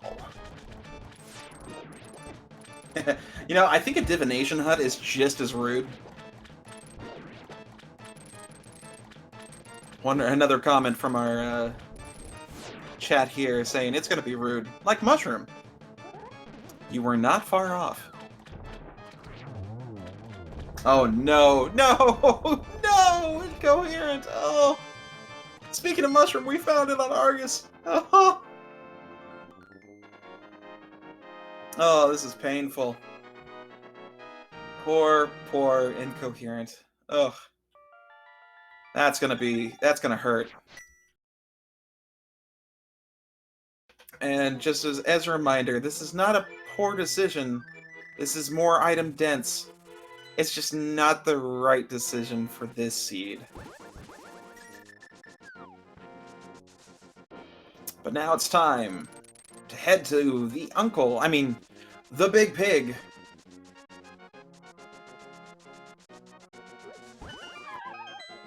Da-da-da-da. Gonna need 12 hits with our Tempered Sword. We're gonna do 3 at the beginning, hold our slash, and hit it just between the Triton. Get 2 spins, do another spin. Ooh, gets the perfect land. Hopefully a 1 phase. Yes! And then we're gonna go ahead and dash into him 8 more times. Ooh, he's going risky business. Nice. Gets 2 spins, and that should be enough to get him out of phase 2. Excellent, excellent fight for Idiom. Meanwhile, Incoherent up the gauntlet, getting through phase 1. Well, I should say phase 1. The first room, getting through the second room. Meanwhile, Idiom finishing up phase 3. Ganon not being very good with these warps. Third room done for Incoherent. Moving on to the fourth, firing off. Dang, Sailor doesn't want to do anything. Phase 4 entry, Idiom fires a Silver Arrow, gets the Torch Glitz. Gets him hit. 1, 2, 3. Oh, almost gets that triple. But gets it right then and there. That is going to be GG for Idiom. He just has to cross this malicious bridge. Once he does, we can have our first finisher for the evening. And that is it, folks. He has crossed the bridge, and he has finished in the time of 2:10:52. Finishing second place, Shire finishing first with a 2:08:42. Just barely getting ahead. We're going to see if Idiom is going to be up for an interview here shortly.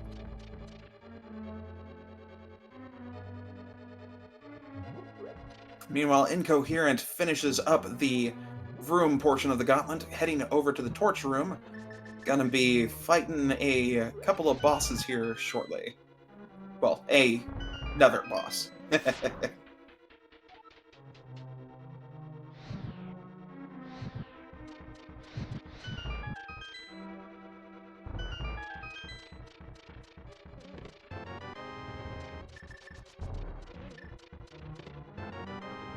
Ooh, Butter Sword up in the Mini Helma room. You see, that's something I'd like. We are welcomed by Idiom.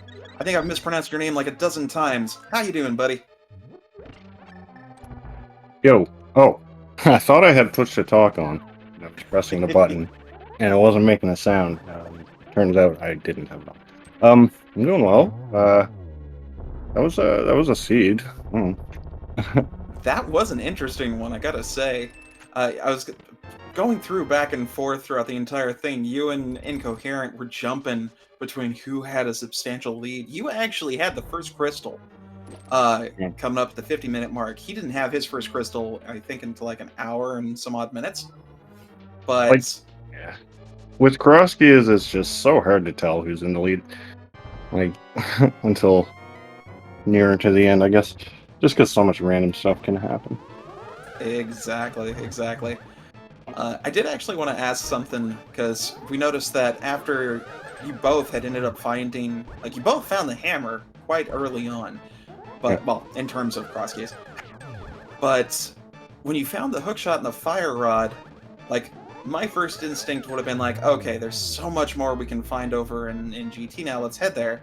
But neither of you guys went there. What was your idea about going to GT so late? I don't think I had the big key. So I was, and I had other, like, I had crystals to clear. I don't know, I had seemingly better stuff to do. I didn't have the big key, like, for a while, and I only had one small key for a while. So, throw all those things together, and it kind of makes it not all that appealing to go to GT.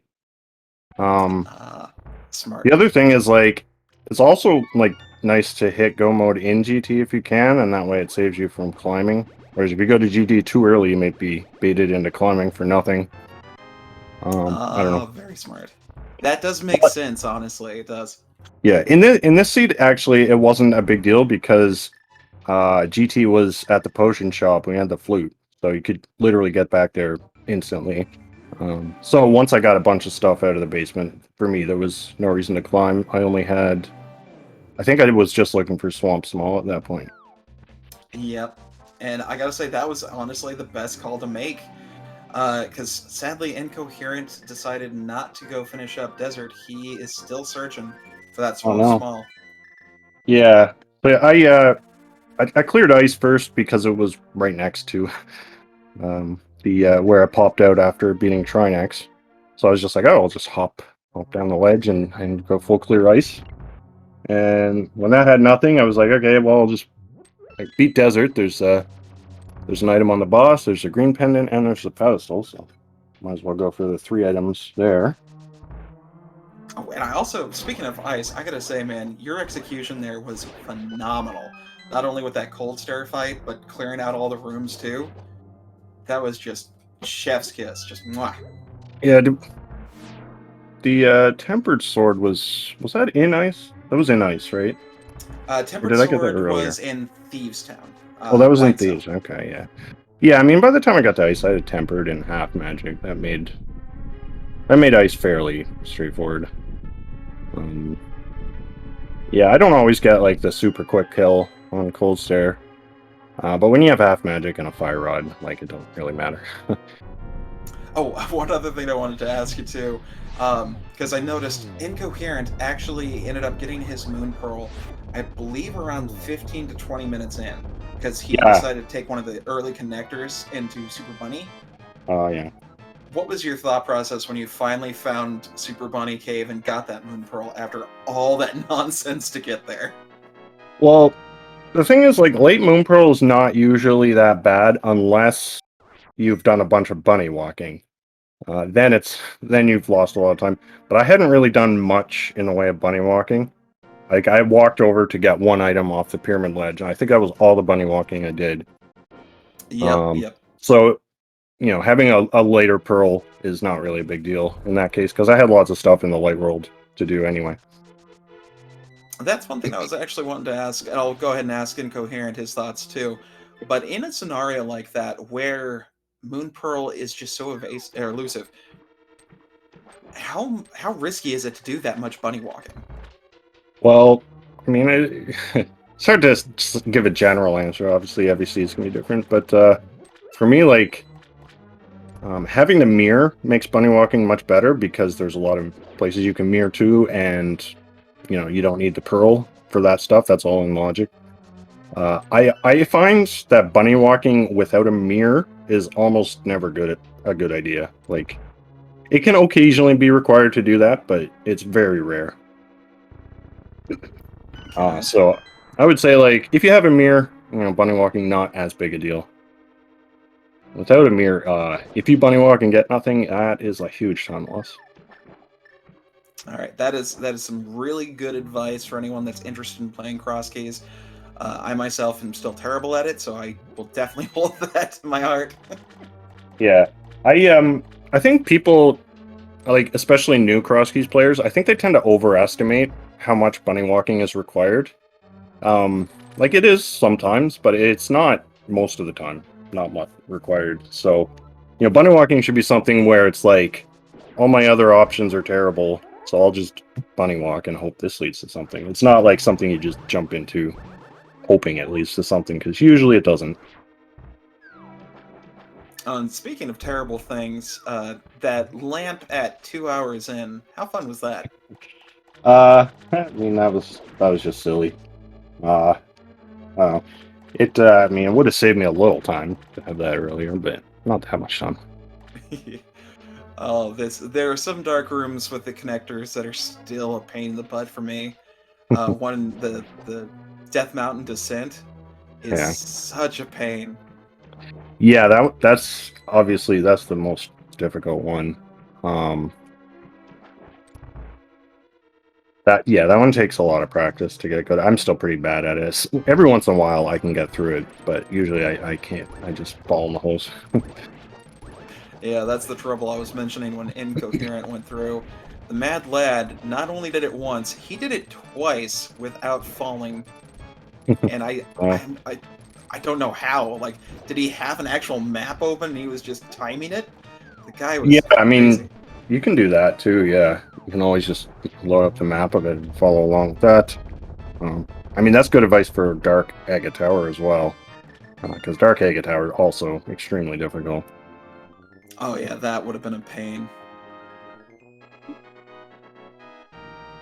Thankfully, things were I wouldn't say they were terrible, especially since you'd gotten second overall. Like, Shire just barely beat you through, Yeah, and practically everyone else is still going. I'd say yeah. I this mean, was. yeah. I felt like my routing like mostly worked. There were a few things, and of course, like if I had just done back a desert before Ice Palace, it would have saved me several minutes. But I mean, hey, for item density wise, that was a smart play, because 8 yeah, much better than 1. yeah. Now we got Incoherent dropping into the big pig fight. Since he found Butter up in the mini helmet room, this should be, well, heck, it should be actually the same amount, because you just blew through that like no other. You got 1-1 on those cycles, which was perfect. I was kind of worried when you went through with the spin/strats for the second phase, because it ended up like hitting you back a little bit, and the fire bat knocked you, but you Yeah. just barely got it into there. I think it was like 13 total hits. It's like that was smooth. Yeah, I thought I didn't get it, and then I was like, oh, I did get it. I'm usually not that good at the Pupils too, but when you can when you get that nice position on the ground and it gives you a kind of an opportunity to getting that double spin, that really helps with getting that one-on-one.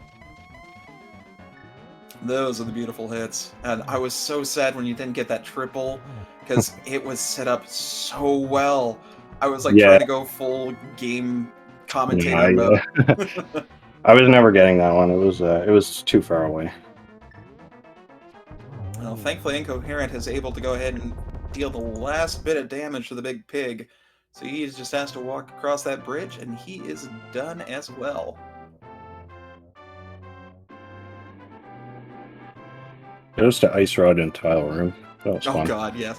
The moment you guys got in there, I was joking. I was saying, okay, we're finally in GT. These are the 4 items we need. Chat, put in what you think is going to be here. And before I even had time to finish that sentence, Incoherent found the ice rod.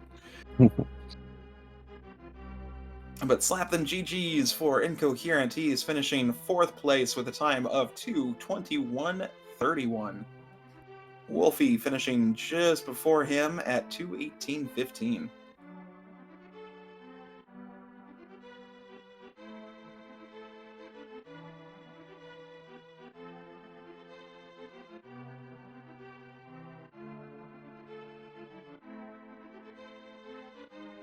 And we'll see if we can get Incoherent in here for an interview. And here we are, Incoherent. GG. GG. Oh man, this I seed. last locations. That's Crosskeys. Yeah, GG's. Yeah, we actually had a good discussion about that. Just asking for some general tips and tricks, and the bottom line was, it's Crosskeys, man. You roll with the seeds. Yeah, I mean, I have everything except Swamp Small Key, so I went, okay, let's leave GT, let's do my crystals. I'll come back later, because, like, the TR Big Chest and TR Front and Ice are all in the same area, I can do them all together. And then I struck out at all of that, and at that point I have Desert Palace, Green Pendant, and GT Climb. And it could be any of those. Oh yeah. So that's when the whole idea of item density comes in and says, okay, 4 beats 2. I guess it's a little faster. It's a little faster 2 than 4, but not by a lot. Did you have Eastern done as well? Yep. Yeah. See, for me, I felt, Desert's a fairly quick dungeon. I can get to it quickly. It's in Kakariko. It's, 3 items, actually, because item on the boss, item on Saha, and then up the pedestal. So for me, I already checked it, though. Oh, you'd already checked that? I also doubled back to Eastern. I never got the book, so that was a blind. or was gonna be a blind pull until it was on. Limo. Okay, yeah. Where is the book? I never got that. Purple chest. Oh, It was very convenient because I could do purple chest and then just do Bombo's tablet. Great. Cool. Right? yeah.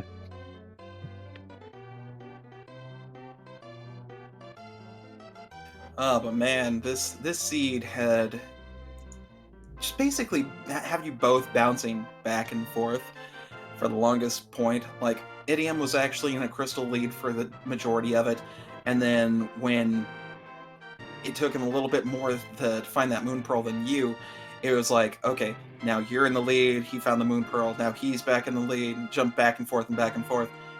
And it honestly was up to the point where Idiom decided to go to desert versus you going to the GT climb, and that's what cinched it. Because otherwise, you guys were neck and neck. Yeah, that fire rod took me forever to find. I'm like, I really just need a fire source, and I can do like 4 crystals. And then finally I found it, and just like, okay, let's do all the crystals in 10 minutes. Yeah, that was pretty much the same for me. Where was that? What was it? That was Paradox, wasn't it? Yeah, and Yeah. Paradox. The only accessible Paradox entrance was Dark Agena. Yeah. Ew. I didn't even go out the other 2 entrances because I was just like, there's no point. I mean, I knew they're the Muskenex, but Yeah. Oh, that's another thing I want to go ahead and ask you too, since you guys are way better Crosskeys players than I am. When is the point that you decide no more entrance checks, just item checks, and vice versa? Well, I mean, I keep track. Like, I have a spreadsheet open when I'm doing Crosskeys, and I keep track of all the item caves. So generally, I look at how many big item caves I've left. If I have like some big caves, then I'll go for entrances. But actually, in this seed, that really helped me out because I had like at least 10 entrances left that I could have checked all over the place. But I only had Mire Shed. That was my only item cave remaining. And I was like, you know what? I'm not going to go around checking all these entrances for 2 items. I'm just going to dive into dungeons and do that instead. Seems way more efficient. That is smart. I've actually been thinking about trying that. Yeah, I mean, yeah. I'm too lazy to check entrance caves. I should do it. I just don't. But for me, it's like, okay, I've finished doing most of the easy ones. What do I still need? Do I still need a dungeon entrance? Well, I'll go find it. But like in this case, I was missing a fire source, and I knew that Paradox and Blind's Hideout were out there, so Yeah. I just kept checking. Like, you definitely, like, even if you don't track every single, like, 1 item cave, you know, you still want to track the big caves. Yeah, I can keep the 5s and Saw in my head, so Yeah. that's the big stuff. It's just when you start getting to stuff like Bonk Rocks, King's Tomb, C-Shape, Brewery. I was all ready to Yeah. find Bomb Shop at TR, and then it wasn't there. I don't think either one of you guys found Bomb Shop, did you? It's GT. No. I didn't even know what the other red crystal was. Oh, it was Pod. Yep, Pod. What's funny is since no one checked the map, we just went off a process of elimination. Yeah. Idiom, you didn't have the red crystal before going into Pod, and then you did after, so it's like, oh, well, Okay. there we go. Well, like I said, I wasn't too worried about it because I knew that there were very few important entrances remaining. So if it was in that Mire Shed, I probably would have last located that. That would have been true evil, I tell you. Yeah. Well, I think you both were putting on a very, very entertaining race. Yeah, it was a not fun only- scene. Yeah, not only because of the seed was crazy, but just seeing 2 experienced runners actually deal with the nonsense. Did you guys have any last words or anything that you'd like to say to the audience? No, just GG's and thanks Yep, to, GG. I guess you did all the commentating and tracking? Yep, Awesome. I got bored, so I just wanted to press buttons. Yeah, I guess a little easier with 2 people, but I mean, thanks though. Yeah, that's pretty cool. Yeah, no problem. It was definitely entertaining.